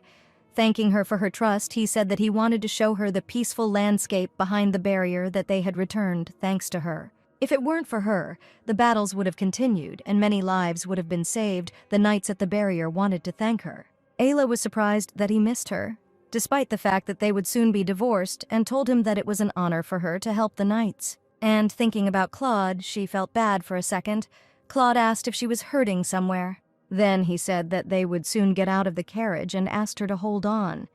He thought that the sun was already setting and there was no need to think too much about it. He told himself that he had to provide everything to her, her happiness, her freedom. He couldn't ignore them. He decided to try not to regret anything, even if she left. They reached the barrier and came to the edge. Claude said that it was calm here now and he wanted to show this place to her. Claude said that recently there were monsters roaming around here, but thanks to Ayla, he was able to quickly deal with them. He then told her that if she stayed with him, he would give his all for her. And he will always be sincere with her. Then he took something out of his pocket, saying that he had something for her. He took out the box and opening it, Ayla saw a beautiful ring. She thought that she could not accept this gift. Claude said that he would love her no matter what she chose, so he wanted to give her a ring on that day. But even if she left, he spoiled her to take the gift so that when she looked at him in the future, she would remember him. Claude asked if he was too selfish, but he himself answered that he could not do otherwise, because he wanted to keep her in his heart. Quite strange, but he wants to do a lot for her, although he himself does not fully understand this, and asked if she would accept him. Ayla thought that he was asking for it with such a look, and of course she could not refuse him, and she offered her hand, and Claude put on the ring. She thought that even though he was asking her to remember him at least once, although she herself understood that she would constantly think about him, and then hearing a whisper, she turned around and all the knights surrounded her and thanked her for her help. When they got a little closer, Claude immediately told them not to come so close. The knights apologized and thanked Ayla again and left. Ayla told Claude that he shouldn't have driven them away. Claude replied that he thought he wanted her to look at him, and apparently embarrassed, he told her to look at the sky. The sun had already set and bright stars were shining in the sky. Ayla rejoiced at so many stars and told Claude that she would always remember this moment. Claude replied that he would not forget her either. The next day, finally the last day of Claude's promise, Ayla approached her and Claude said that she knew what she wanted to say. The contract began at the estate, and today he would like to finish it here and asked if she would allow him to do so. Then he asked her to wait a little. He would go away to check the drake's nest. It wouldn't take much time. They reported to him. They found something there, and he needed to check everything. Ayla thought that if he returned to her again, it would be more difficult for her, and everything might drag on. And so Ayla asked if she could go with him and promised that she would be fine.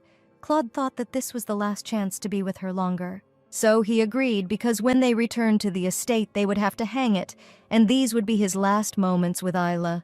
In karate, Claude made sure that Ayla was okay, and only then they went out and reached the monster's nest. After lighting the torches and going inside the nest, Ayla sees for the first time what the place where the monsters live looks like. She did not understand what they wanted to do here. Claude asked the knight if he was talking about this. The knight replied that he had discovered suspicious traces. Suddenly patterns appeared on the ground, and Ayla saw golden pollen in the novel. Golden pollen signifies a magical trail. And in that case, it was all magic. Ayla wondered which sorcerer had engraved something like that and for what purpose. But no sorcerer could do such a thing surrounded by dozens of monsters. Therefore, they were engraved before the monster nest appeared here. Claude said that this was a summoning circle. With their help, the monsters were summoned. Ayla asked in surprise how he knew this, because he is not a wizard. He replied that but on the battlefield, he happened to fight side by side with magicians. They called upon their pets to attack their enemies. The shape of the magic circle is illogical with these. Ayla was only more surprised that Claude, having seen such intricate magic circles only a couple of times, was able to remember everything in such detail.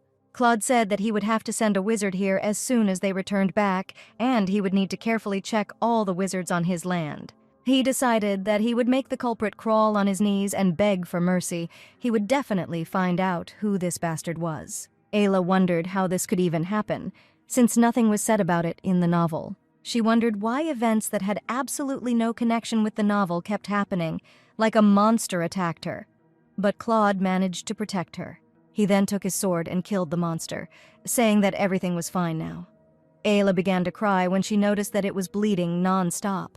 But Claude himself was angry that he was almost late, and he thought that Ayla was not hurt, and this was the main thing before losing consciousness. He woke up already on the bed, and immediately told Ayla that she was probably scared, so she should rest, and all the doctors said that he was fine and she didn't have to worry. But Ayla was worried, because of her, Claude almost said goodbye to his life, and coming closer, she said that she could do something for him. But Claude said that everything was fine and asked her to rest. Claude asked why she blamed herself for what happened and said that it was the fault of the useless bastards who failed to cope with the monster's cub. He said that he should definitely take disciplinary action against the knights who failed in their duties. Ayla thanked him for saving her. Claude replied that he was glad that she was safe and sound because he would not have known what to do if she had been hurt. She sat down to him and thought that she was now indebted to him. He saved her. Besides, she did not want to let him die like that and must also save his life.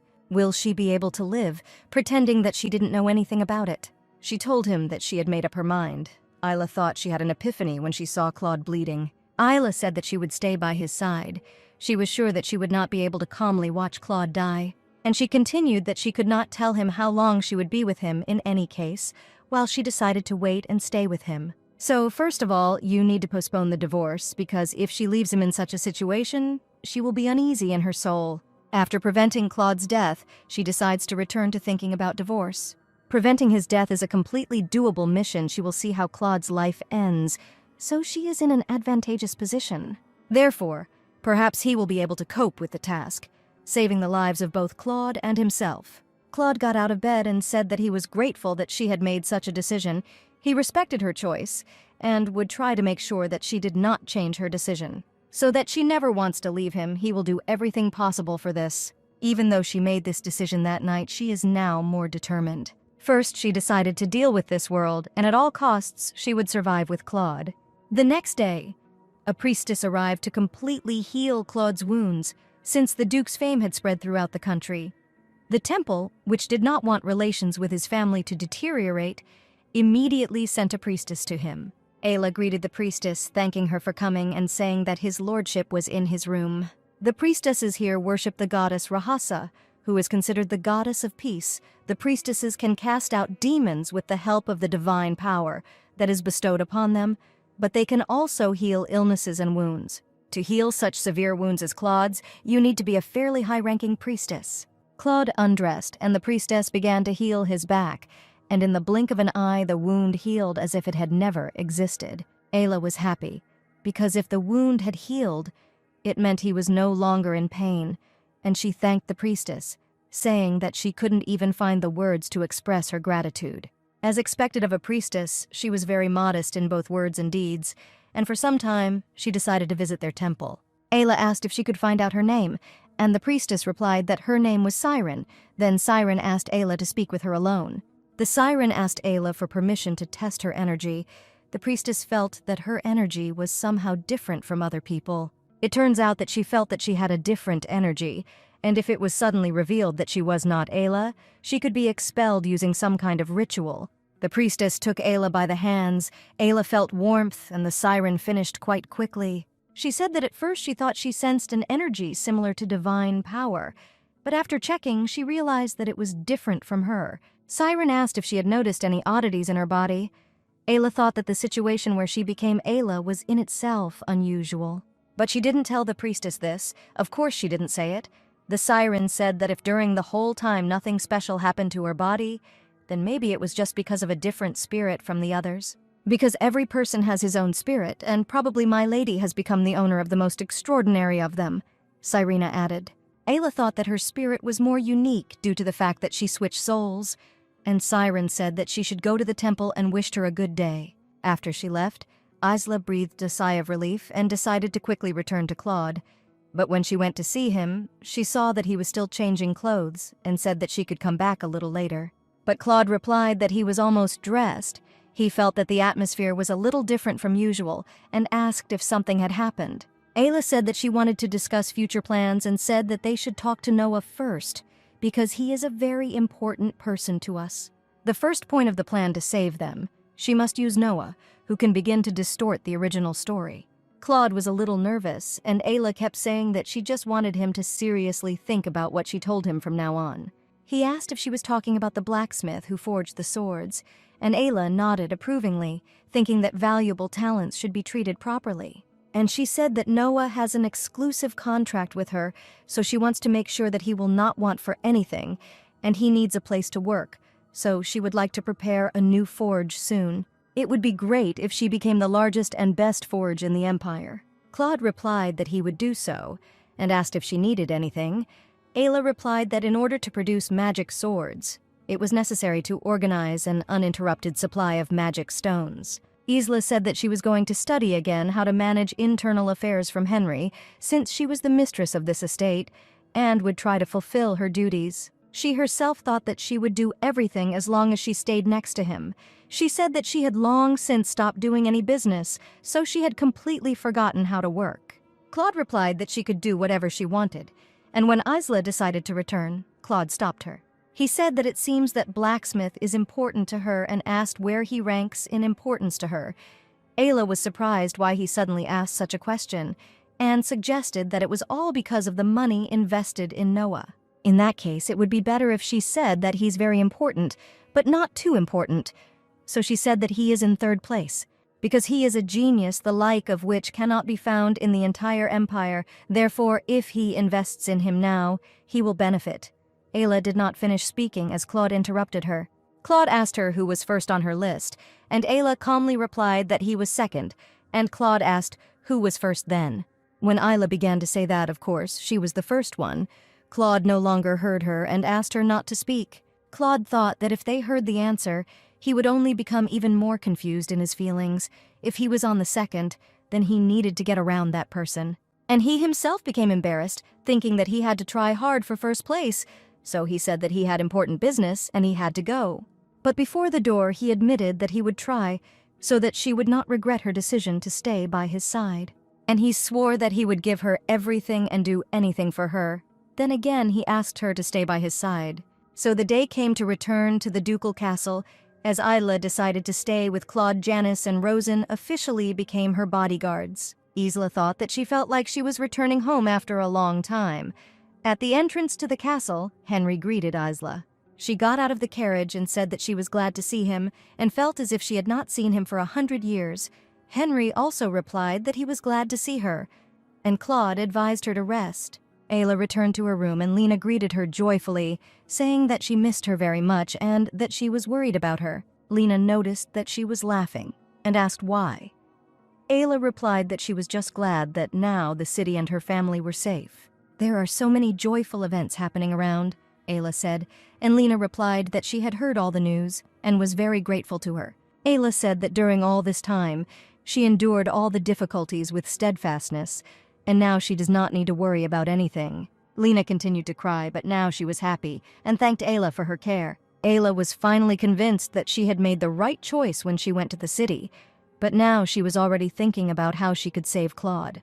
She wondered why Claude even decided to organize a rebellion. Of course, he had to prepare a conspiracy because he wanted to become emperor. Seeing so many differences from the novel, this worries her very much, both the first prince and Edith and Claude.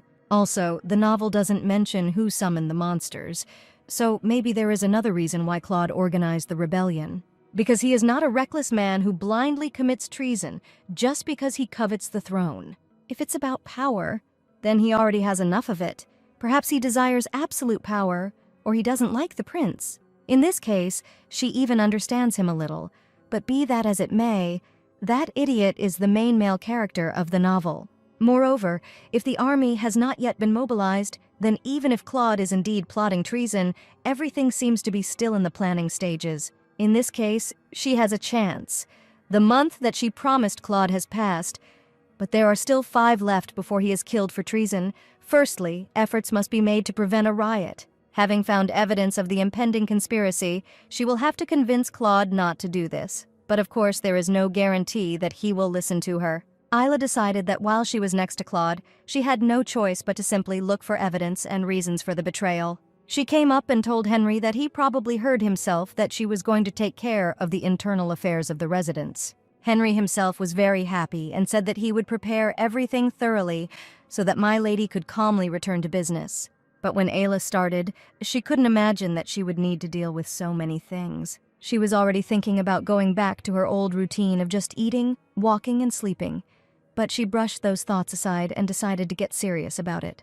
When Henry taught her to parse documents, everything seemed easy and made sense, but now when she reads it herself, she can't understand anything.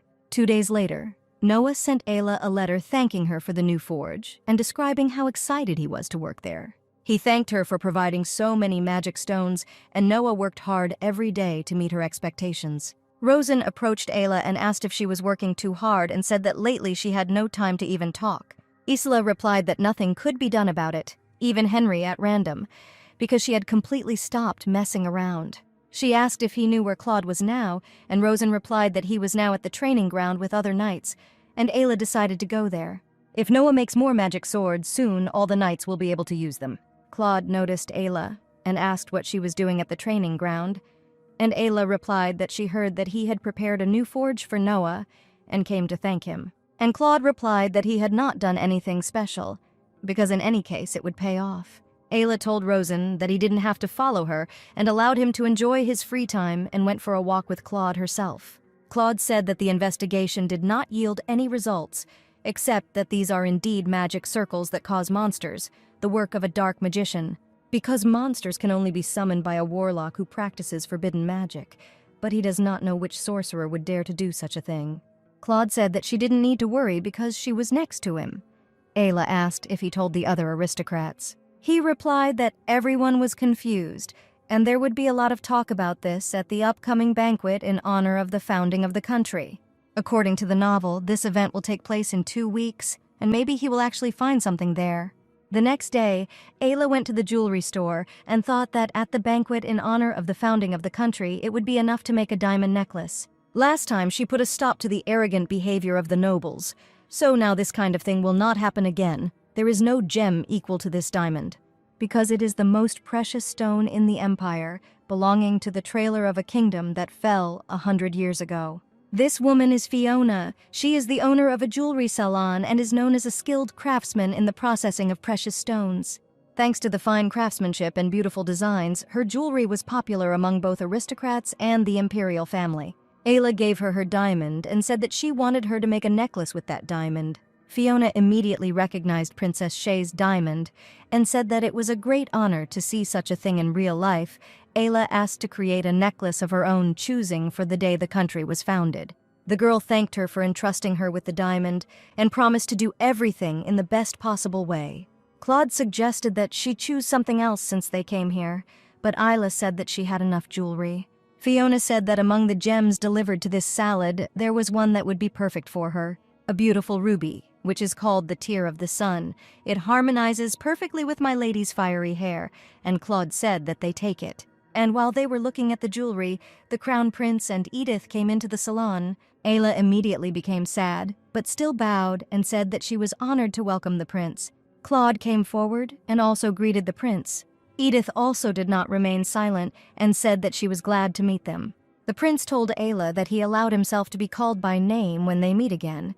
It seems he completely forgot about her refusal. Isla was angry because he decided everything himself without even asking her, and seeing Edith's reaction only made her more nervous. Therefore, Ayla said that she did not remember that she agreed, and the prince again ignored her, asking that she contributed to the victory over the monsters in Etherton. The prince said that she was truly amazing, and he knew it since she poured alcohol on that guy's head, and asked her to tell about everything in as much detail as possible. Claude told the prince that if he wanted to keep his body intact, he had better stop showing interest in his wife, so Ayla shut his mouth. She was afraid that this would only worsen their relationship and that a rebellion would come faster. But the prince only said that he saw that the couple's relationship was improving. And suddenly Edith reminded him of her existence, and the prince himself admitted that he had managed to forget about her. Isla thought that they were acting rather strangely. And if you remember the words Edith said during the tea party, she has a romantic relationship with the prince, but so far this is not visible. Claude noticed the way she looked at them and said if she looked at other men like that, he would be jealous. Then he touched her hair and said that he wanted her to look only at him as much as possible. She agreed, and Claude arranged to send all the purchased jewelry to the ducal castle, and they left the salon in an embrace. In the carriage, Claude asked if she was interested in the first prince. Isla replied that she hoped he was joking, and asked where he got such thoughts from. Claude replied that the prince looked quite attractive. Ayla thought that no matter how much she liked everything beautiful, she did not like the prince. She thought Claude was much more suited to her preferences, and asked if he thought she would look at a man who already had a lover. Then Ayla accidentally said out loud, "Is it possible to find a man who is more beautiful than Claude?" Realizing that she had said this out loud, she immediately blushed, just like Claude, who did not expect such a confession. After an awkward silence, Ayla said that she didn't like the prince anyway and asked him to stop talking about it. Then she herself asked if the first prince was unpleasant to him, and Claude calmly replied that naturally, he could not like him under any circumstances. Indeed, Claude believes that the first prince is not suitable for the role of emperor, and if she asks about the princess, it will be too suspicious. Claude continued to say that he didn't like the idiot who had an unnecessary interest in his wife. Ayla decided to clarify her question and asked if he liked the idea of the first prince becoming the next emperor. Claude gave a rather strange answer to this. He said that this question was a little dangerous. Ayla realized that it was difficult for him to answer this question. Ayla thought that she was too impatient, but Claude suddenly said that if she was there, nothing else mattered to him. Claude said that he officially adheres to neutrality and does not intend to act in concert with other nobles, but at the same time, he also will not bow his head to the emperor. His words meant that he was neither on the side of the imperial family nor the nobility, Ayla thought, and the same applies to the problem of the heir to the throne. Although the forces supporting the prince and princess are clearly divided, he does not belong to either side. Claude said he didn't care who the next emperor was, but at least he didn't say anything about his dislike for the prince. And she told him that the prince was quite dissolute, and asked, knowing this, he still did not mind the fact that he would become emperor. Claude replied that aristocratic society is littered with pretense and disguise, and the imperial family is no exception, and all the actions of the prince cannot be taken at face value. Ayla asked what he meant, and Claude replied that perhaps the first prince was behaving this way on purpose. She asked why he said something like that, and Claude said that the first prince changed precisely after the death of the second prince. Since childhood, he was told that he had a good memory, but after the death of the second prince, Jay began to act like an idiot. Ayla asked if the second prince died due to an accident. Claude replied that there was a carriage accident and he died at the age of 14. While still extremely young, the second prince attracted attention with his outstanding talents in various fields. In addition, he was the spitting image of the empress. However, he died young at the age of 14. Such a description was given in the novel. The accident turns out to be an accident with a carriage. On the day of the death of the second prince, there was a national holiday for the founding of the country. After the banquet, the young man left the palace, accompanied to watch the festival. But the problem was that night it rained like buckets. On the way back to the palace, the carriage passed the river. The wet road was slippery, which led to the tragedy. The first prince was only 2 years older than the second, which means that Jay was only 16 when he died in that accident. In that case, the death of his younger brother changed him. Ayla said that if he was shocked by his death, then the change in his behavior could be understood. Claude said that this might be one of the reasons, and said that the second prince left the palace with only minor preparations to observe the celebration in secret. But what if there was someone who knew about his actions in advance?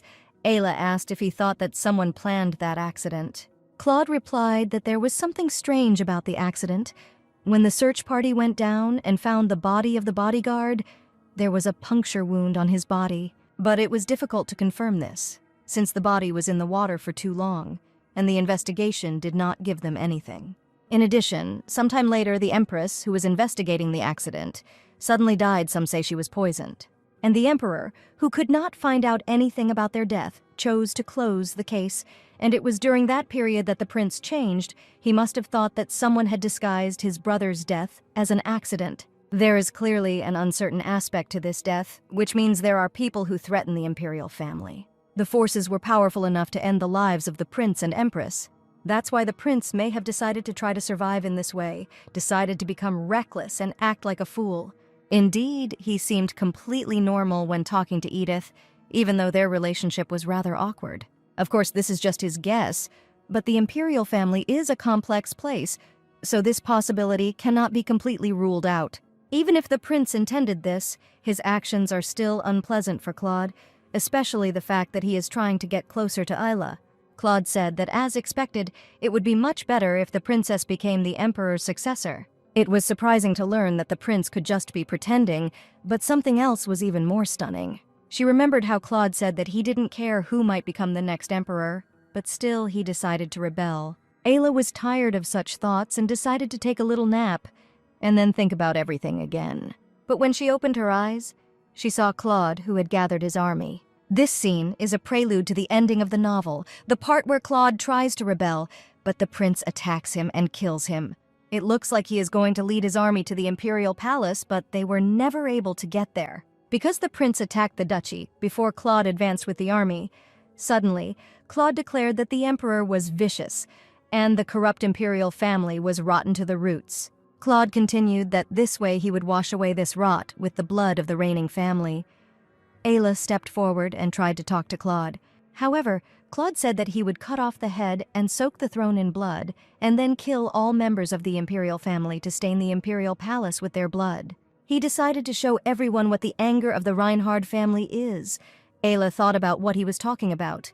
And when would the imperial family cause harm to the duchy? Isla tried to stop Claude again and told him that he would fail. One of the knights approached Claude and said that he had received a report that the prince, at the head of an army, had invaded the territory of the duchy. Apparently, there was an information leak. In any case, he will reach the castle soon. Claude became more angry and said that he still wanted to kill all the members of the imperial family and decided to finish off him first. Then he would go to the palace. Then Claude ordered his army to prepare for battle and said that the prince had invaded their territory. He shouted that his soldiers would not let fear break them. After he beheaded the prince, they would go to the palace. The battle was already in full swing, and Ayla saw Claude standing next to the prince. The prince asked why he decided to revolt.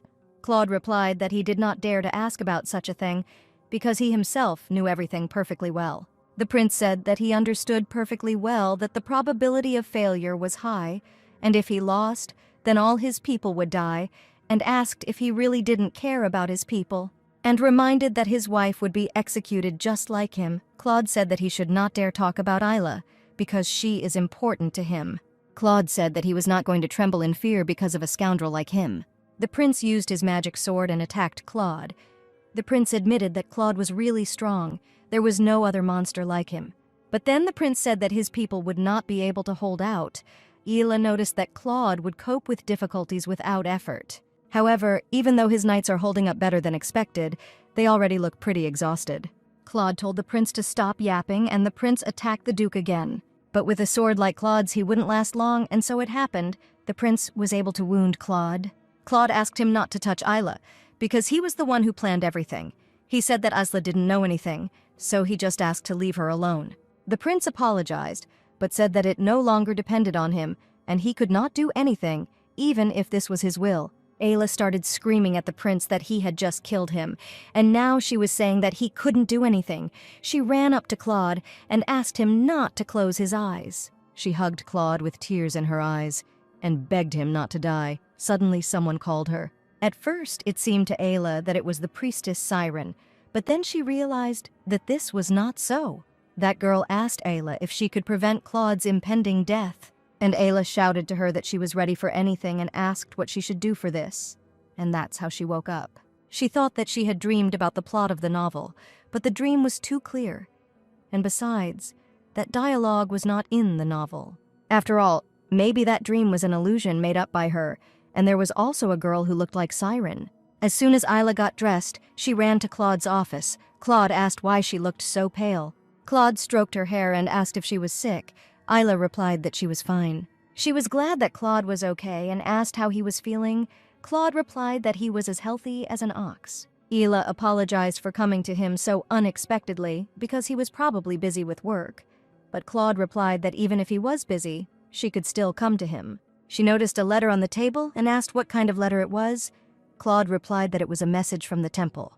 All because the duchy makes decent monetary donations, so he received a letter of gratitude. It was Ayla who donated money. Nothing special is written there. The ministers are grateful for the money and want to express their gratitude, so they invite them to the temple at any time. And she is haunted by that moment in her dream. The woman who looked so much like Siren, she turned out to be too similar to her. Ayla asked if he could give her some time and suggested they go to the temple together. Claude asked why she wanted to go there. Ayla replied that she personally would like to see the temple, and Claude suggested going there right after lunch. Then Ayla surprised him by asking him to have lunch together. She said that she was worried about him skipping meals, and she wanted to take care of her husband. At lunch, Claude asked why she came to him in the morning.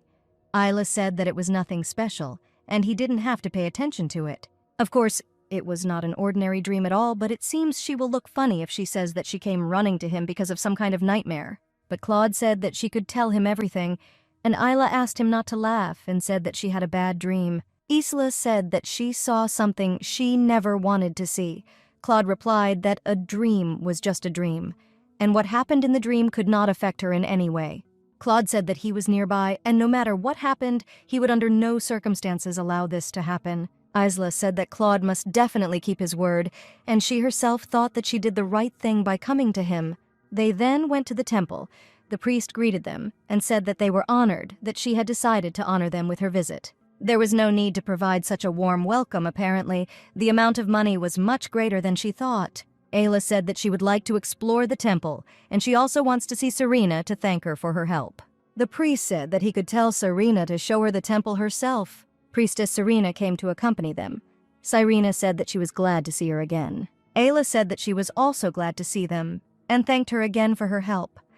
Serena replied that she was informed that she wanted to inspect the temple, and asked to follow Anya. This is a standard prayer room for visitors. Those who come to the temple usually pray to the goddess here. While Serena was talking about the temple, Aylu thought that she really looked a lot like the girl from her dream. Ayla asked if this door could be opened so easily for strangers. Serena replied that entry was only allowed to guests who had received permission. It turns out that donations are the very standard that determines whether guests are special or not. Ayla said that she saw most of the priests and noticed that only she had this hair color, and asked if there was a reason for this phenomenon. Although even among them, Siren has the most snow-white hair color, Siren replied that the color symbolizing the goddess is white, and such a color appears when faith is strong. This is logical because Siren also has powerful divine power, but it seems that Ayla also remembered that the girl's hair was snow-white in her dream. Suddenly, Ayla saw a beautiful bracelet. She had a desire to take it for herself, which she had never felt before. Serena said that she could pray here, and Ayla asked what kind of bracelet it was. This is the bracelet of the goddess. Ayla thought she had guessed that the object that lies in the middle of the special prayer room. Ayla asked if it was possible to leave such a thing like that in the prayer room. Serena said that it was completely safe, since it was protected by the sacred scriptures. It has been a long time since the defenses have been strengthened with dozens of additional barriers, and even if everyone joins forces, they will not be able to overcome the barrier. Moreover, even if the barrier is broken, it is impossible to remove the bracelet from the altar due to the sacred symbols engraved around it. The reason why the bracelet is here, the holy relic, strengthens people's faith. Feeling the divine energy inside just by looking at it seemed strange to Ayla, because she doesn't feel anything except that she wants it for herself. There is another reason, namely the prediction. When a bracelet was found in the temple a long time ago, the prophecy of the goddess was conveyed through the lips of the high priestess. It says that in an era of chaos, someone will appear who will become the owner of the bracelet, and it will be he who will establish world order. Therefore, following this prediction, the goddess's bracelet was placed in a special room until the owner appeared. Ayla unconsciously took a step forward. Ayla heard that same voice again and took a step forward again, and suddenly the glass broke despite the barrier. Suddenly, the bracelet flew up and ended up on Ayla's hand. Everyone was confused and could not say anything. Ayla was also shocked and thought that she only wanted to look at the bracelet, but she had no thoughts of taking the bracelet. However, if you look at the situation she now finds herself in, she looks like a thief who stole the bracelet. Claude said that the barrier suddenly collapsed, so this process could somehow affect her. He asked if anything hurt her. Isla replied that everything was fine, and Claude asked how this even happened. Ayla said that she herself did not understand anything. Suddenly, 3 priests burst into the prayer room and began shouting for them to explain what had happened. They shouted at Ayla, asking why she stole the bracelet. Ayla replied that she didn't steal anything, and it was all a misunderstanding. They shouted that the bracelet was on her hand, so there couldn't be a misunderstanding. Claude told them to shut up and ordered them not to raise their voices to his wife. The man shouted that he had released murderous energy at the sacred temple and asked if he really wanted to make the temple his enemy.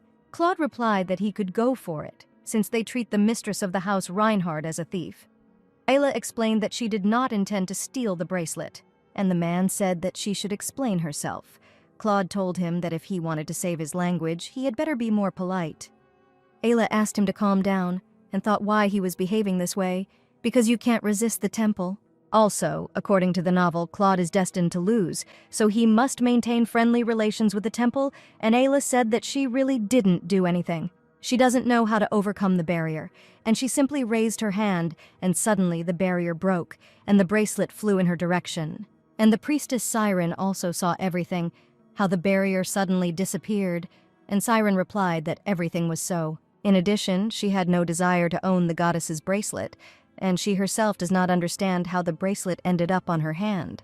The man said that from her words, it follows that the barrier had stopped working. Another said that the barrier had been installed a long time ago. Ayla said that she really never wanted this bracelet, so she will take it off immediately. Starkey said that he would take it off, but Claude replied that he would take off the bracelet himself. But Ayla refused, and she decided to take it off herself. But when she tried to take it off, for some reason the bracelet wouldn't come off. Ayla said that her hands were probably sweaty and she couldn't untie it, and asked Claude to help. But Claude also couldn't take off the bracelet. She said that apparently his hands were sweaty too, and the old man said that he would take it off himself. However, the old man couldn't do anything either, and he offered to cut off Ayla's wrist in order to get him out, and Claude, of course, began to threaten him with decapitation. The man said that nothing could break the goddess's bracelet. They personally checked it. Ayla was worried that she would have to wear it all her life. The siren suggested that maybe it was a matter of prophecy if the prediction came true. Then Milady is the owner of the bracelet. Leaving the goddess's bracelet in a special prayer room because of the prophecy was only a formal reason, because they did it for money. Ayla was surprised that money was the real reason and wondered if they were too worldly. Starkey said that, moreover, the prophecy was that the owner of the bracelet would correct the times of chaos, but now the world is calm. Siren asked if they didn't know that some sorcerers had summoned demonic monsters, and therefore this era, not without reason, can be called a time of chaos. Ayla was surprised that Serena was trying to support her because she had no reason to do so. Her goal is to save Claude. He does not want to become the one who will put an end to the chaos. She does not need such a heavy burden of responsibility on her shoulders.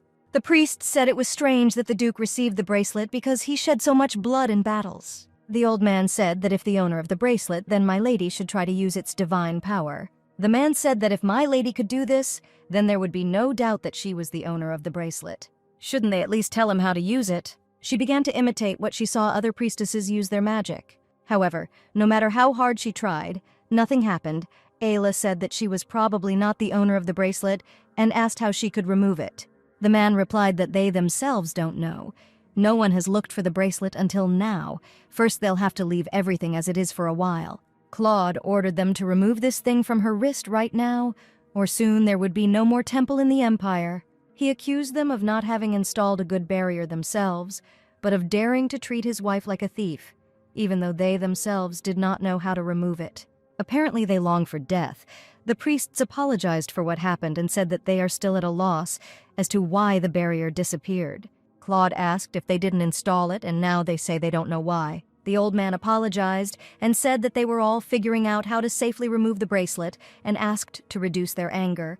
Claude said that if they did not succeed, then he would turn the temple into ruins. And then the old man said that they would try to solve the problem quickly, but for now, just in case, they would assign a priestess to the Duchess, since the bracelet may have other changes. Serena said that in this case, she would remain close to the Duchess, so they did so. They left the temple, and Ayla was sad that now, because of this trip, she had only one more worry. Ayla asked how they plan to hide this situation. If what happened becomes public knowledge, they will find themselves in a difficult situation. Siren said that for now, they plan to close the special prayer room where the goddess bracelet was located, and during this time, they will try to make an imitation of it. But even if there is a fake, the plan is unlikely to work, since she is wearing a bracelet, and in 2 weeks, she will go to a banquet. Ayla asked if this would really work because she had the bracelet. Serena replied that few people had seen the relic. Only a few were allowed to see the goddess's bracelet. Ayla thought it was good that it was placed in a special prayer room. Even if someone recognizes the bracelet, they will probably think that it is an elaborate copy. Ayla said that people will not be deceived for long. Serena said that at least she hopes that during this time they will find a way to remove the bracelet.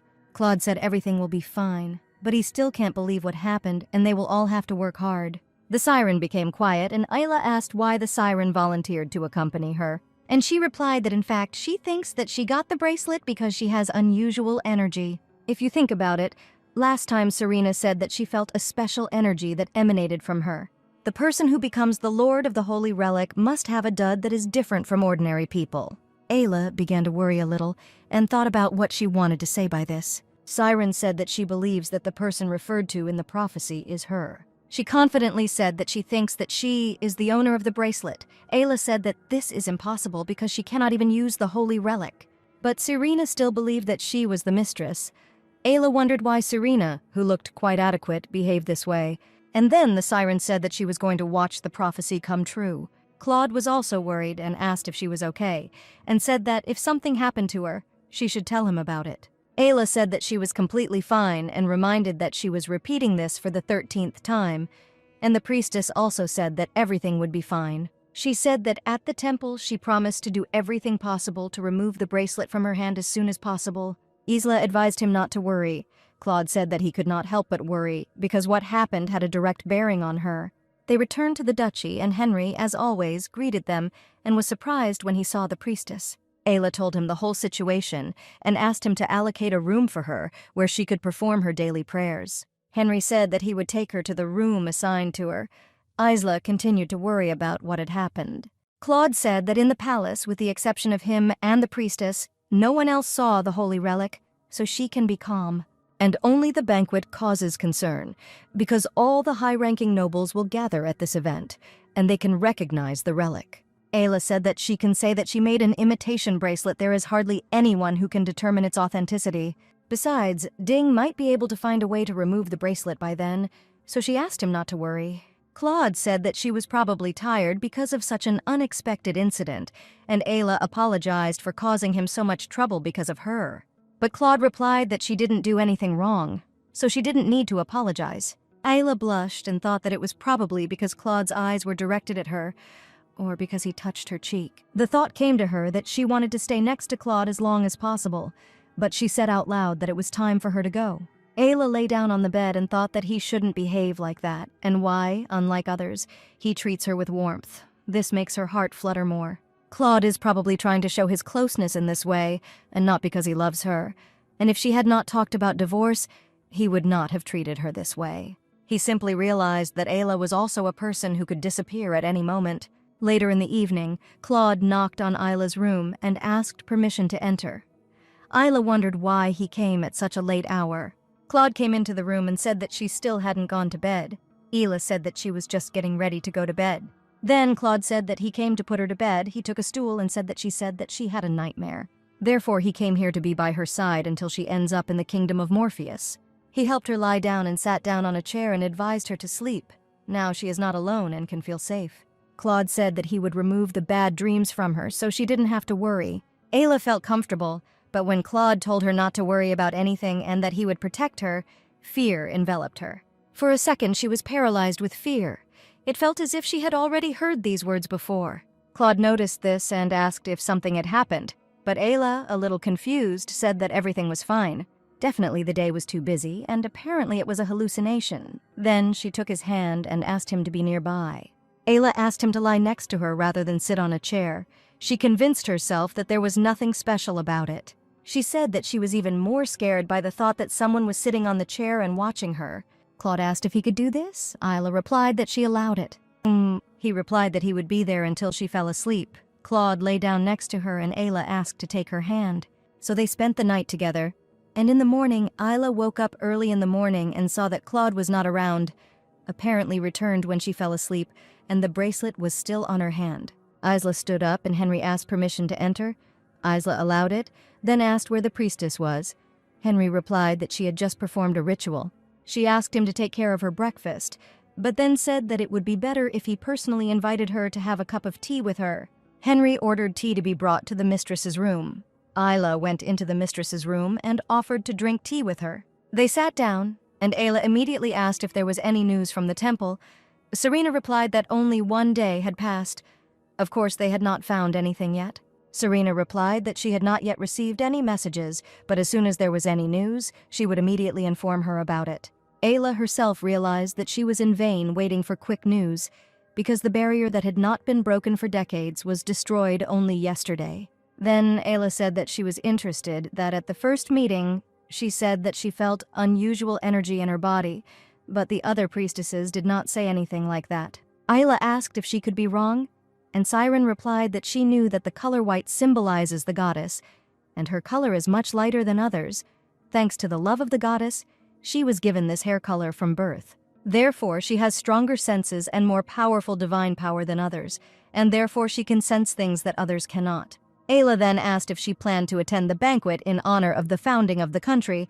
Serena replied that what happened with the bracelet did not give them any other choice. Ayla thought that this had already been agreed upon after all. Perhaps it would actually be more helpful if they were there. Serena said that the plan was for her to join a group of priests, and they would arrive at the event together, so they would see each other on the day of the banquet. Ayla thought that it would be much more natural if she and the priests arrived separately, although the siren remained in the ducal palace under the pretext of the consecration. The day of the banquet in honor of the founding of the country was approaching. On the eve of the event, the siren returned to the temple to join the other priests, and the day before the banquet, Ayla was very busy. The maids circled around Ayla and said that they would prepare rose petals for her bath. Lena asked her to try on a new dress. It seems that the maids liked the preparation more than Ayla. Suddenly one of them said that Princess Shay had sent a necklace with a diamond. She opened the box and saw how Mistress Fiona had worked on her diamond. Isla said that it was worth giving Fiona double credit for her craftsmanship. She thought that no one could ignore her presence with such decoration, and said that she was looking forward to tomorrow's banquet. The day of the banquet arrived, and the maids worked all morning on Ayla's look. She put on a yellow dress that matches her hair color. After she put the ring on, the tender words that Claude whispered to her at that time came to mind, and a shiver suddenly ran through her body. The words that touched her to the core and left a bitter aftertaste were full of sincerity. His sincere voice sounded truthful, and his gaze was directed only at Ayla. Ayla thought that she should stop bringing this up, because it would only complicate her confused feelings. Lena asked if she was going to the banquet with this bracelet on her hand. She thought that Ayla really liked the bracelet, so she didn't take it off. Ayla hoped that during the banquet she would also easily be able to dodge unnecessary questions. Afterwards, Ayla left her room and saw Claude, who was waiting for her as always. He said that she looked beautiful, and Ayla said that he looked elegant too. Claude said that it was an honor to hear such compliments. These words made Ayla's heart flutter again. When she raised her hand, Claude noticed that she was wearing that ring. Ayla said that he gave it to her, so she put it on. Then Claude took her hand and said that she looked perfect. They then went to the banquet, Ayla noticing that the palace looked more luxurious than usual. Then they entered the palace, and people immediately began to stare at them. Claude began to worry, but Ayla said that she was not that weak and asked not to worry. The girls began to discuss that it was the first time they had seen such a smile on the Duke, and recalled that there were rumors that they were on bad terms. They said that even at the tea party, the Duke himself came for his wife, and then they noticed that Ayla had Princess Shay's diamond on her neck. One of them asked if she was sure that this was the same diamond, and the other replied that by its brilliance and size, one could immediately recognize the right diamond. And there is also the tear of the sun, that ruby that was delivered to the jewelry store. Such a stone is difficult to obtain even for high-ranking nobles. They also noticed the bracelet and said it looked cheap, and assumed she came from a bankrupt family and had no idea what jewelry harmony was. They were discussing Ayla, standing next to her. Ayla thought that they didn't even know that they were looking at the goddess's bracelet. Suddenly, one of the girls said that Count Erder had also arrived at today's banquet. Count Erder is the father of the real Ayla.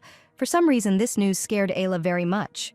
The girls continued to say that they had heard that the noble duchess had never deigned to pay attention to the count after her marriage. Ayla was surprised that the count came to the event. Ayla's father, the count, was not assigned any role in the novel at all. Moreover, it was stated that he never appeared at official events, as he became the object of ridicule by the nobility after his family was on the verge of bankruptcy. She wondered how an aristocrat with such a reputation managed to get to the founding banquet, and if he realized that she was not real, then she would be in trouble. They now said that Ayla, who married Claude to pay off her family's debt, never visited the count after her marriage.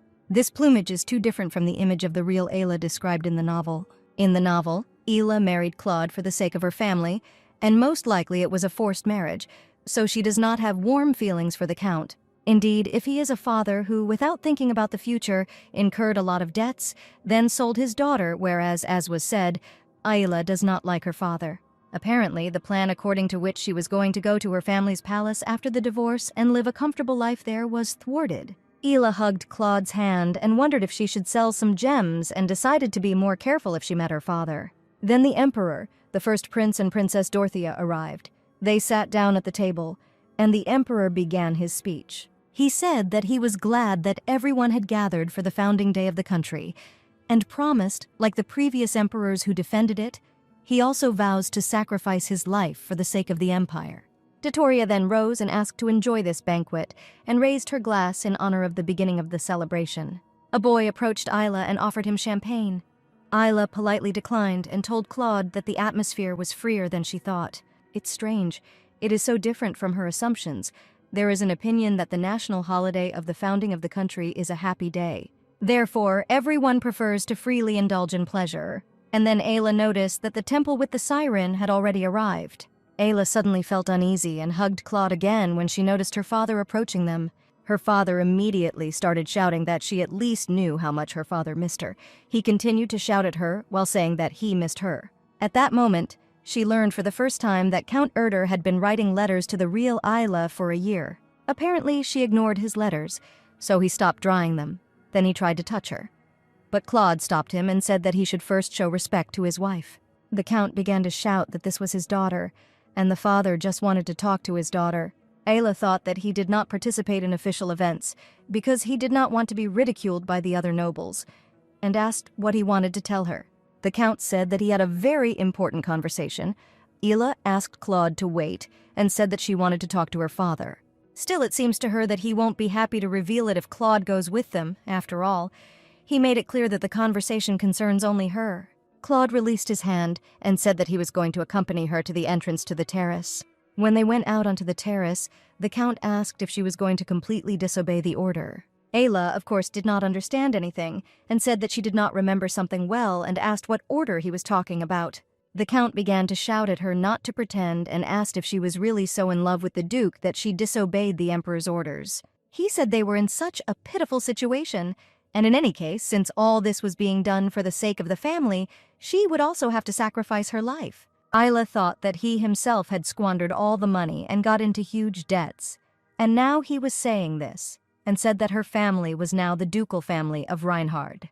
Plus, she's not sure that her father will offer her the same price the Count asked if she had gone over to the Duke's side. Ayla replied that there was no reason to sacrifice his only body for the sake of a clan that was now not even his family. The Count said that he only asked to share news about the Duke, and couldn't she do such a little for her own good? Although he said news, in reality it is no different from spying.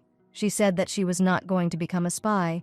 The Count said that she was exaggerating, and she should only tell what was happening in the palace. Then he said that she must definitely do what he tells her, and left now because of the mention of the Emperor. Ayla felt uneasy. She wondered if there was any reason why the Count should take such risks to obtain information about the Duke's family. Ayla realized that something was clearly wrong here when Claude approached her and asked if everything was okay and what they talked about with the Count. Claude saved her life and believed in her all this time, but will Claude trust her? So Ayla decided it would be best to tell Claude that the Count had asked her for information about the ducal family. But the banquet hall is filled with nobles, and this is not the best place for such a conversation, and Ayla said that she would tell everything when they returned home. Claude touched her cheek and said that if she was in a bad mood, they could go home immediately. She replied that there was no problem, and suggested that they return to the banquet hall, and she decided that she wanted to enjoy the celebration. When they returned, Ayla noticed the prince in the crowd, but she was surprised that the prince was not acting as usual. And she remembered that the second prince died outside the palace walls due to an accident while participating in a festival celebrating the founding of the country. It turns out that for the first prince, today is the day of his younger brother's death, which is a little sad. Although Ayla was thinking about checking at the next meeting whether the prince was really pretending, but for the moment it is worth postponing this plan, because now the prince looks depressed, and Ayla decided not to disturb him. Therefore, Ayla suggested that Claude move to the other side. But then the prince approached her and greeted Ayla with the same bright smile. Ayla greeted him and thought that he had been sad until this moment and perhaps his usual behavior was acting. Then the prince noticed the duke and greeted him. Claude did the same. Claude asked how he was doing, and the prince replied that, of course, everything was fine with him. And people began to whisper that it seemed the duke would go over to the side of the empire, so Claude decided to quickly move away from him. Suddenly, the prince noticed the bracelet and said that it seemed he had already seen it somewhere, and assumed that she was in the prayer room. Ayla was worried that he could recognize the bracelet, and the prince asked if he could now take a closer look at it. Even though Ayla assumed that among those gathered in the hall there would be people who would recognize the bracelet, she did not expect that it would be the prince who would pay attention to her. Claude apologized and said that he had to refuse the request, and the prince was told that if it was a simple bracelet, then why couldn't he look at it? Then Ayla said that in fact, she also recently visited a prayer team, and she was inspired by the bracelet she saw there, so she ordered a copy of the jewelry. She didn't want to admit that she made an imitation bracelet, but she had no other choice.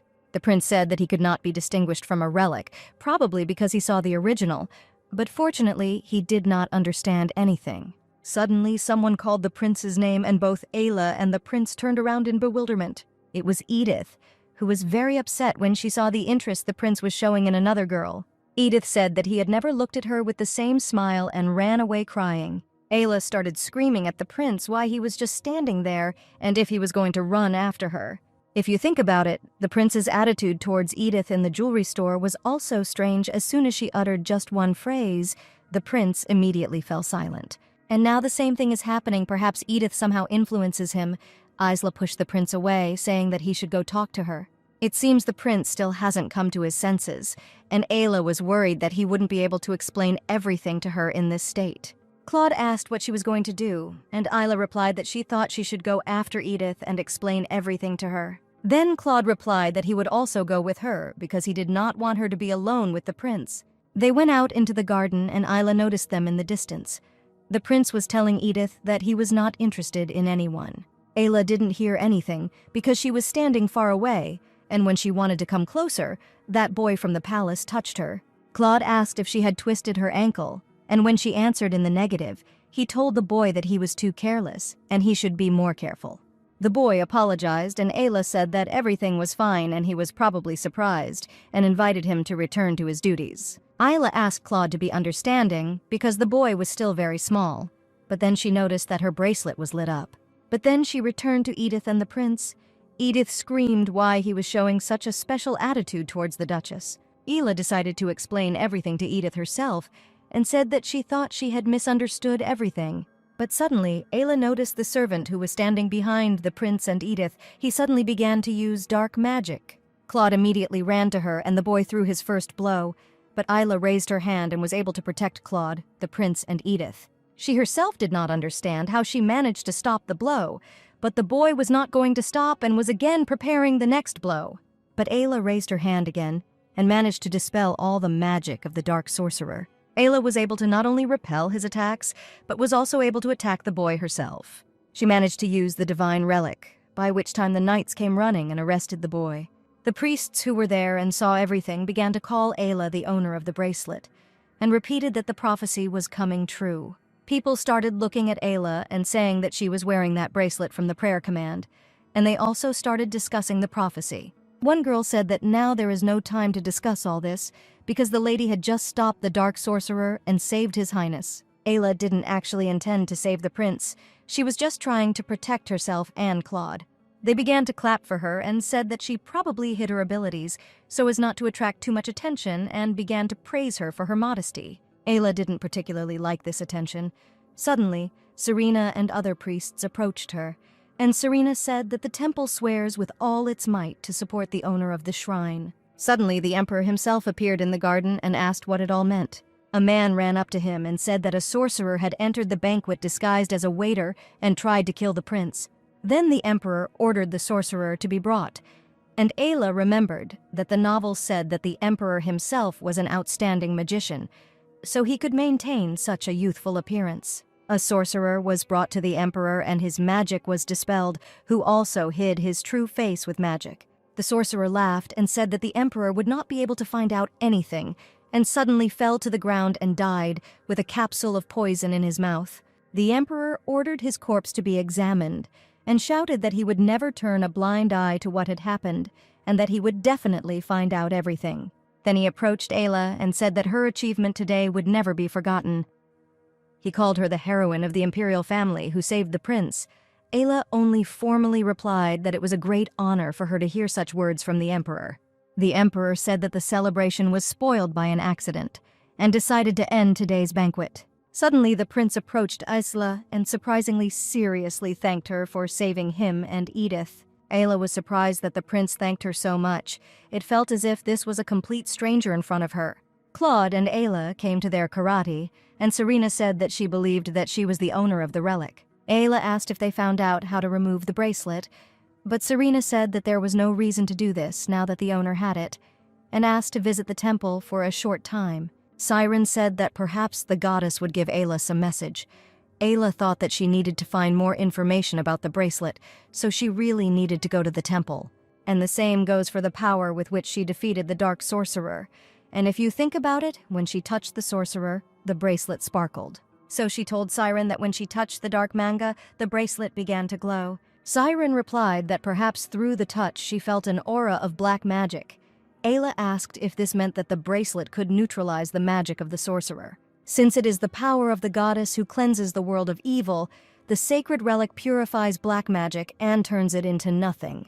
The goddess's divine power is deadly to evil creatures such as sorcerers and demonic monsters.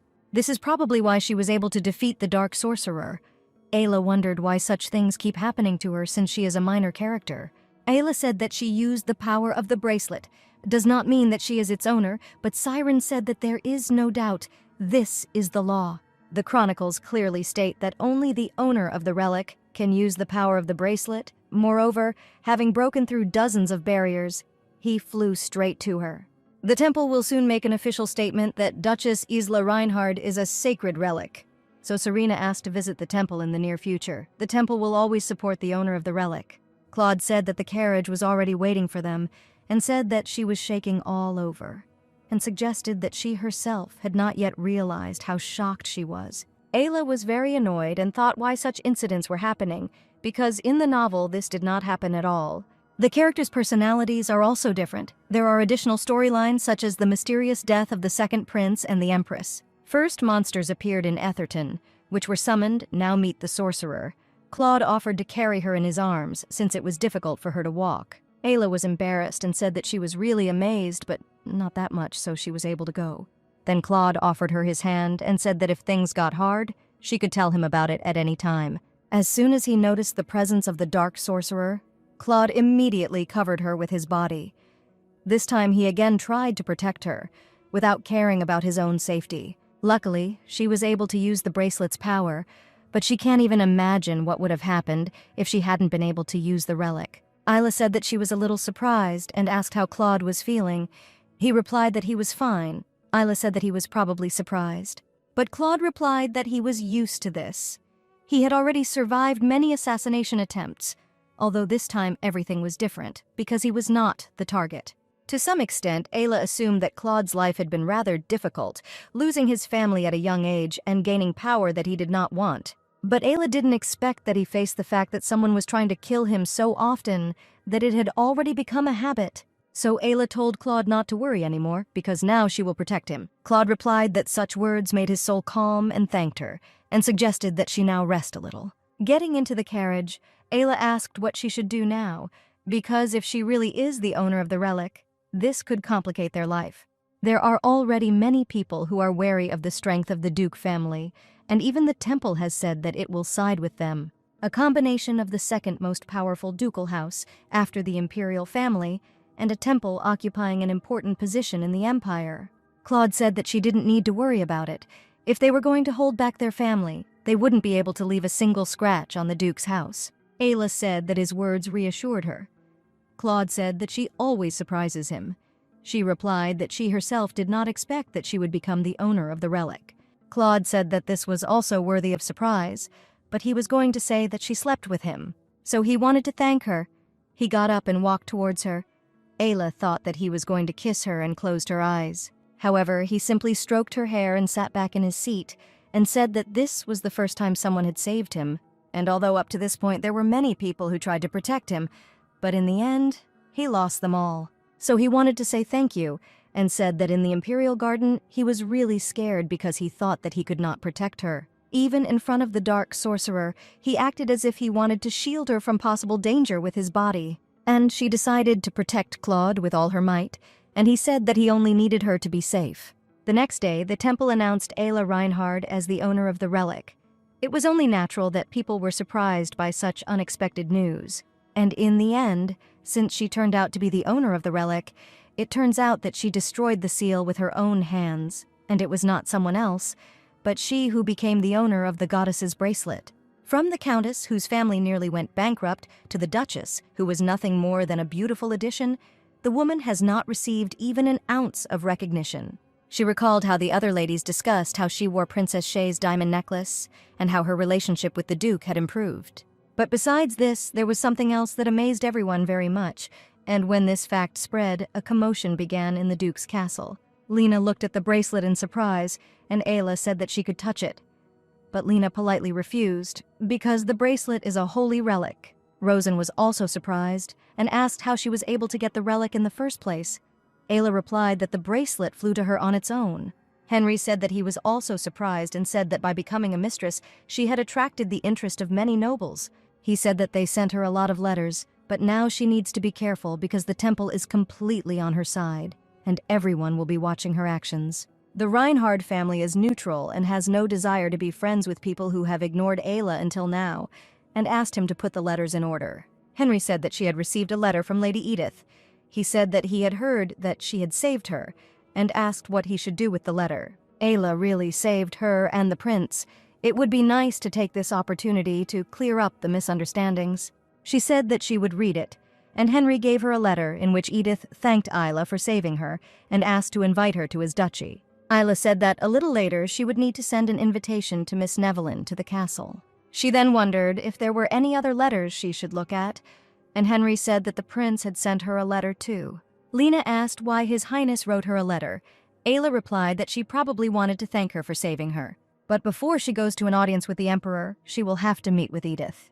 After some time, the circumstances of the incident in the garden of the Imperial Palace were revealed.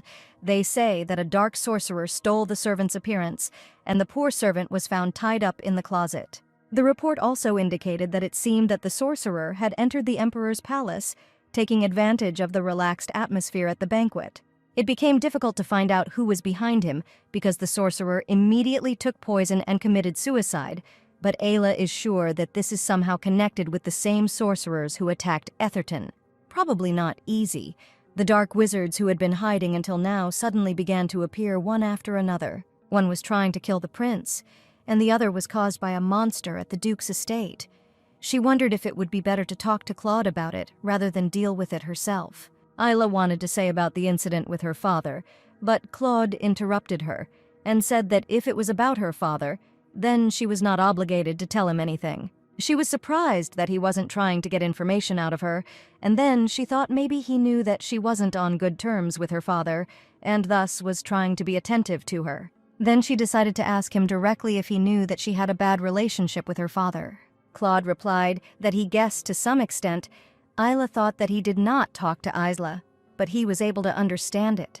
Ayla asked how he understood this, and Claude said that immediately after the wedding, the Count paid a visit, but she kicked him out without letting him out the threshold. Ayla understood why the Count had only sent letters for a whole year, and then she asked what Claude thought of her father. Claude simply answered that he didn't like someone who didn't like her. Isla thought that his answer was quite cute. Then she asked if that was the only reason. Then Claude first apologized, then said that he actually didn't like her father. Claude explained that he hated greedy people. Ayla asked if her father supported the Emperor, and Claude replied that he was in the Emperor's faction.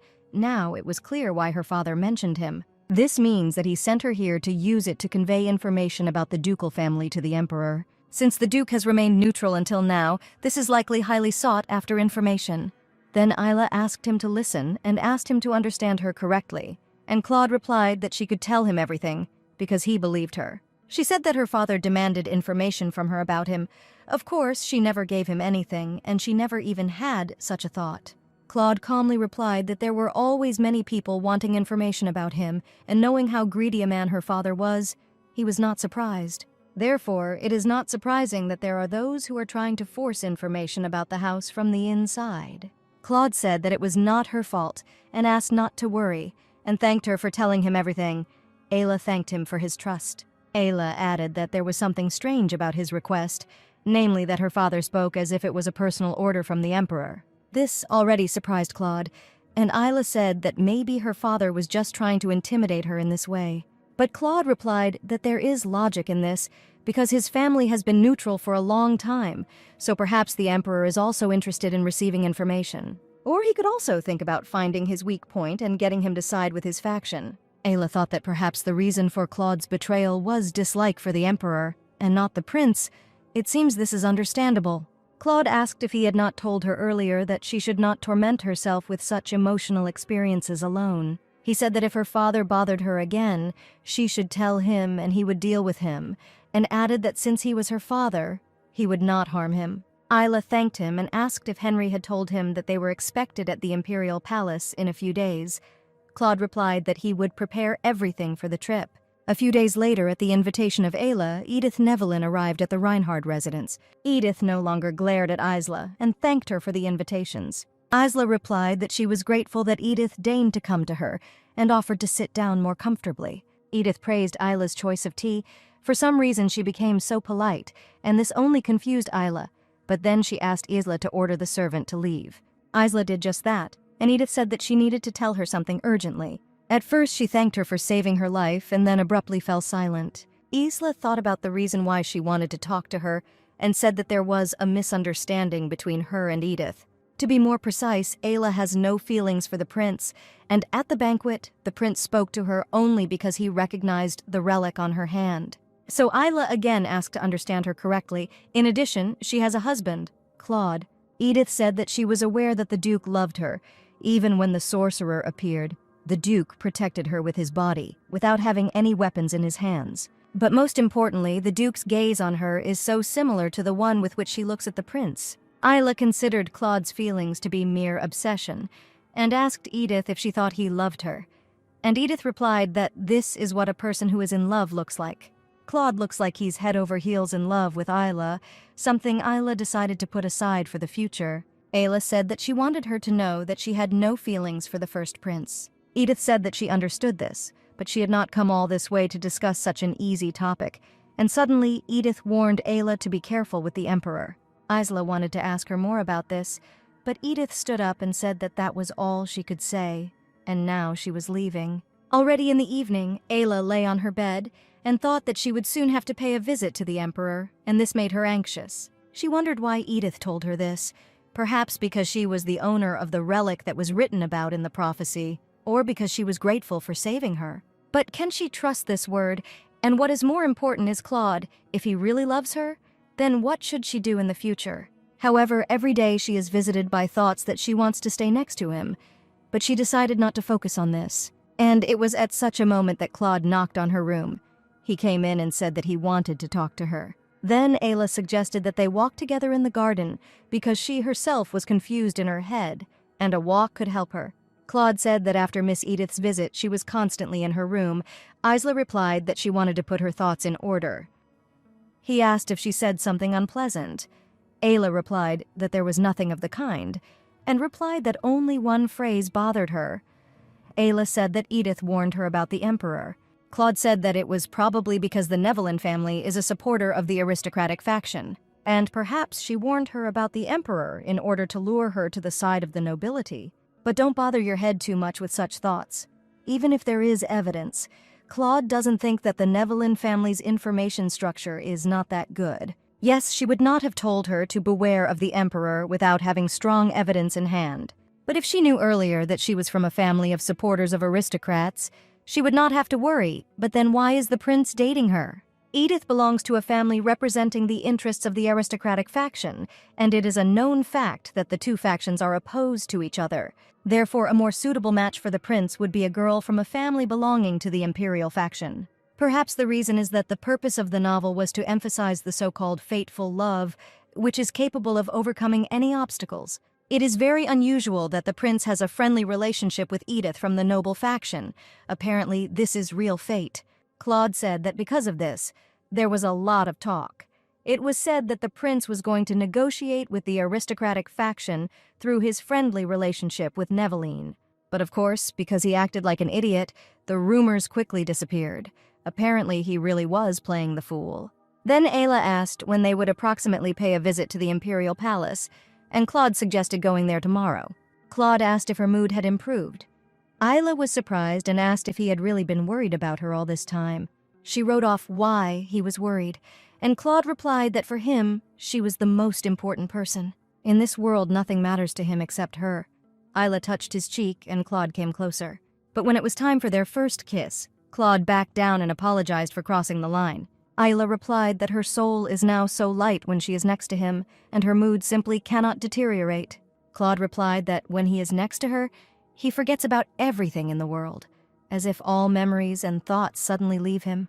What is this feeling that she neglected during the entire time she spent with him? The desire continues to grow in her heart, and now she knows for sure that she has feelings for Claude. A strong desire to possess, a desire to have all of Claude. It is difficult to ignore this feeling. Claude noticed that her face was red and asked if she had caught a cold. Then he walked Ayla to her room, said goodnight, and left, leaving Ayla alone in her room. Ayla admitted that she was in love with Claude, the man who would organize a rebellion and be responsible for her death. She realized that she no longer wanted to leave him, because she wanted to continue to see Claude's silver hair every day. Because she would like to continue to look into his golden eyes, which seemed like molten bars of gold. She wants to be close to him because she loves him. She would like to be together forever. This is the beginning of her love, as strong as a fever. And that's how she woke up. Ayla could not close her eyes all night because these feelings cannot be easily let go. If she cannot give up her feelings, then as a result she will be left with one option. She will need to win Claude's heart. After all, in any case, her goal is to change the plotline of the novel. Compared to such a difficult goal, the plan to win Claude's heart seems quite feasible. If everything works out, then she will be able to save his life and gain his love. She decided to win his heart at all costs. Ayla called Lena and said that she wanted her to pay special attention to her outfit today. As Ayla asked, Lena worked hard and Ayla looked luxurious. Lena said that she dressed up like that because she was heading to the Imperial Castle. Ayla replied that this was one of the reasons. Lost in thoughts of him, she completely forgot about the audience with the Emperor. This bracelet has been on her hand for several days, so she no longer notices it, and he is the savior to whom she owes her life and the main culprit of her problems. Suddenly there was a knock on her door, and Lena said that it must be the Duke. Then she wished her a good journey, and now it was time to meet Claude. She opened the door and Claude asked if she was ready to go to the Imperial Palace. Today Ayla is really nervous. When she looks into his eyes, Claude took her hand and kissed it, saying that she looks beautiful. Then they came to the Emperor, and Claude said that they welcomed him and wished him a long reign. Ayla said that it was a great honor for them to be here at his invitation. When she first met at the prince's birthday banquet, he showed no interest in her. The Emperor said that the Duchess's actions last time impressed him very much, and in addition, she turned out to be the owner of the relic. She thanked him, and the Emperor said that there was no need for such expressions because she was the heroine of his family, and he would never forget that she saved the life of the prince. If the Emperor really ordered the Count to deliver information about the Duke, but she does not feel any hostility, she even became a heroine. In this case, maybe the Count was just lying or the Emperor was just pretending. He said that her merit was incredibly important, so she would receive ownership of the emerald mine in Emeltoy. Ayla was very surprised by the kindness of the Emperor, and she thanked him for such a generous gift. Did he really want to go further and try to build friendly relations? The Emperor said that he had another gift for his wife and asked him to come out. Claude reluctantly came out bowing to him. The butler presented the box, and the Emperor told her to open it. The necklace made of aquamarine is the same one he presented to the Empress. Ayla asked if it was possible to give her what Her Majesty the Empress had. The Emperor replied that he would give it to her without regret, and added that he did not have time to properly prepare the gift for her, because she already had the most precious stone. Although his gift is incomparable to Princess Shay's diamond, it is the necklace that the Empress wore, so the Emperor asked to accept the gift. Ayla was worried that there would be chaos if this got back to the Princess and Prince, but she still thanked him for the gift. The Emperor said that this was a reward from the imperial court for saving his relatives from threats. It turns out he wants to say that he is giving his wife's jewelry to the owner of the relic as payment for saving her son. In addition, if she accepts the gift, then it will be difficult for the ducal family to make an enemy in the ruling family. But perhaps the prince and princess will hate her for this gift. But it's clear from the emperor that he would never listen to her excuses, so she accepted his gift, saying that she would protect him like the apple of her eye. The emperor said that it is possible he doesn't know, but he really likes the precious stone that adorns the necklace. It carries a good meaning. Aquamarine symbolizes eternal youth and happiness, and at the same time it is believed to bring hope and health. Ayla said it symbolized happiness, and the emperor said he hoped the necklace would bring her happiness. Then he asked in a creepy tone if she was going to accept his proposal. He said that he was not laying it out, but was only interested because he wanted to make friends with the owner of the relic, which was mentioned in the prophecy. It turns out that the count was not lying.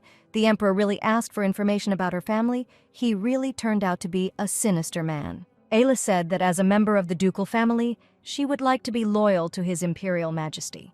Then she quickly left, and Claude, who was waiting for her, asked how it all went. She said that she did not like his gift because she received the necklace of the late empress. Ayla wanted to say something to Claude, but suddenly the prince shouted her name and Ayla greeted him. The prince asked permission to talk with her a little. Ayla asked how long it would take. The prince replied that it would only take a minute. He said that he had heard that his majesty had rewarded the courage shown last time. Ayla wondered if he had come to make sure that his father had given her a necklace that belonged to his late mother. But the prince said that he also wanted to repay her for saving his life and showed her the ruby ring. Ayla said that he had already received sufficient reward for his services, but the prince interrupted her by saying that it could be useful. He said that this is an artifact, a very rare and difficult to make magical item. In addition, a person who owns such an item can use the special magical power contained in it. Claude, who had been watching silently until now, asked if he wanted to say that he would give it to his wife. The prince said that it protects the body from poison and physical damage. Such a thing would be useful to their mothers. He added that if poison is detected, the gem will break and magic will be directed into her body, and during a physical attack, the artifact creates a shield. Of course, since she already owns the relic, magical attacks or attacks from monsters. But the ring will be able to protect against physical attacks and poison. Ayla didn't know if his intentions were pure, but the artifact was too useful to give up, and Ayla wanted to test the ring in the palace. Therefore, she thanked him for the gift and asked why he thought that someone would make an attempt on her life. The prince reminded about that dark sorcerer, and besides, there are many who will not leave the owner of the relic alone. In the carriage, Ayla said that when she saw the prince today, it seemed to her that in front of her was a completely different person. Ayla insisted that no matter how much she thought, it seemed to her that the emperor really asked the count to get information about their family. After he left the audience chamber, the emperor tried to test the waters, but she refused. Claude said that he had no doubts about her. Claude said that he assumed that there was such a chance, but he could not even imagine that his assumptions about the emperor would turn out to be true. He asked that the emperor directly asked about her intentions. Ayla replied that he was trying to find out whose side they were on. Ayla was afraid that he would start a riot because of this, but she was determined not to leave Claude under any circumstances, but she still had to tell him about it. The next day, Ayla came to Claude again and he asked what business she came for, and Ayla said that he was working without a break. Besides, he sits in his office all the time, and that's why she missed her. Claude said that he also wanted to see her. She invited him to drink tea, and at the table said that he was very busy. As soon as they returned to the house, he could only be found in his office. Claude said that he was investigating the incident involving the dark sorcerer, but had not yet found any leads. Plus, the emperor is trying to interfere in the affairs of the duchy. Ayla said that neither he nor her father received much information due to her refusal. Claude replied that there are people who are trying to find out something inside the ducal residence. In the original, when Claude was about to lead his army to the imperial palace, but the prince saw through him and struck first. No wonder Claude knew about the spies, but still organized the rebellion. She wondered if there was a reason to take such a risk. Claude asked if she noticed anything strange with the ring. Ayla replied that the magician examined it and said that it was indeed an artifact. Apparently, the prince did not lie. Claude said that she did not like the emperor's gift, but she liked the prince's gift. Ayla replied that artifacts with protective effects can always come in handy. And besides, the gift from the emperor is burdensome. When she returned, she immediately hid it in the chest of drawers and hoped that she could return it to the prince or princess, and Claude said that he was a little upset. Claude said that she seemed to like the gift of the emperor's son more than his, but Ayla immediately rejected this hypothesis. He said that he had no idea that she liked artifacts, and from today, he would give the order to collect a whole bunch of them. Ayla was afraid that he would buy all the jewelry again, as he did last time. So she said that everything was fine. She didn't need many artifacts. It seems her bracelet began to glow again, and she thought that she should visit the temple, and she told Claude this, and finding artifacts is not a difficult task, so Claude will not bother. When they arrived, those same grumpy men happily began to circle around Ayla. Ayla said that she wanted to meet Serena, and she would also need materials about the bracelet. Serena came and, as always, was glad to see Ayla. She thanked her for visiting their temple. She brought materials about the bracelet, and Serena said that they still could not figure out how to remove the bracelet, and she assumed that after the chaos, the bracelet would fall off her hands. Ayla was sad, because her head was filled with thoughts about how she and Claude would survive, and now she would also have to think about saving the world. At the very least, they should have provided the ability to take off and put on the bracelet whenever one wanted. Claude handed her one document. It said the same thing that she heard from Serena earlier. Ayla asked what this meant, and Serena asked to read the document further. The owner of the relic is an apostle, the chosen one who, with the help of divine power, will correct the chaos of the world. Ayla said that she didn't even know how to use the power of the relic. Siren replied that she would find out everything because she was chosen. And Siren invited her to pray in a special room before leaving. Maybe the goddess would give her a new revelation. Ayla didn't believe it much, but there was a relic in that place, so maybe she'd find new information. She returned to that same place, and it felt like nothing had changed.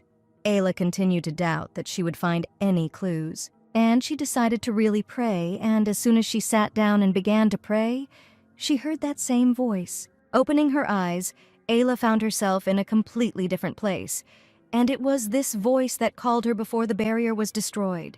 Then a man appeared in front of her and said that he wanted to talk to her, and thought it would be better if he brought her here. Ayla asked who he was, and the guy said that he was the creator of this world. It turned out that he was not a goddess, but a god. She straight up said that he doesn't look anything like his statue, and to be honest, Siren resembles him more. He replied that no one had ever seen his true face, so they depicted him as they imagined. And the Siren child, whom he especially loves, Ayla, realized that the Siren was right, that since childhood she had been gifted with divine power. Ayla asked how she could trust him, and the guy replied that she thought who moved her to this space. Then he called her real name Becky, and it turned out that he was the one who sent her into this world. But Ayla still couldn't believe it, and asked how he knew her name, and he repeated that he called her to this dimension. Siren must have said that she felt it coming from her. It was because he placed her soul into Ayla's body. He also gave her his power so that she could become the owner of the bracelet, and Siren felt it. The divine power of the priests is only part of what he owns. Ayla said that if what was said was true, then why did he bring her here? Why did he make her Ayla? She seemed very angry, and the guy replied that he thought she really liked Claude. Ayla just started screaming that he was the one who destroyed the barrier, because he disappeared when he called her name. But he replied that she did it herself, because she was the chosen one, although he made it so that the bracelet would only reach her. Those who possessed dark forces summoned creatures from the demonic realm, creating a schism. He chose her as the one who will close the crack in the world, because he assumed that she would be able to save the world. But such an excuse did not calm Ayla at all, but on the contrary, only made her angrier. Ayla thought that if he wanted her to save the world, then let him say so and not walk around and around. This angered Ayla so much that she wanted to hit him at least once and asked if there was another reason why he called her here. He said that there really was a reason, but while he could not tell her about it, Ayla told him to deal with the dark forces himself. But he replied that he had already spent a lot of effort to stop the chaos, and her call here was one of the links in his plan. And didn't she herself say that she wanted to save Claude? Claude's fate is deeply connected with those who create discord in this world. So if she wants to save him, she must close the crack that has formed here. Ayla shouted how Claude could be connected with dark sorcerers, but suddenly the white aura changed to dark. And he said that apparently it would be difficult to continue their conversation because his strength had weakened. Opening her eyes again, Ayla returned and began screaming that he should have answered her questions first before leaving. She wondered what happened to her original body and how the novel connected to this world. She still had too many questions, but the meeting with Rahas was not useless. She did not learn anything about the summoned monsters and the incident at the banquet and left the prayer room. Claude was already waiting for her and greeted her joyfully, and Ayla thought that she needed to protect her husband from dark sorcerers by all means.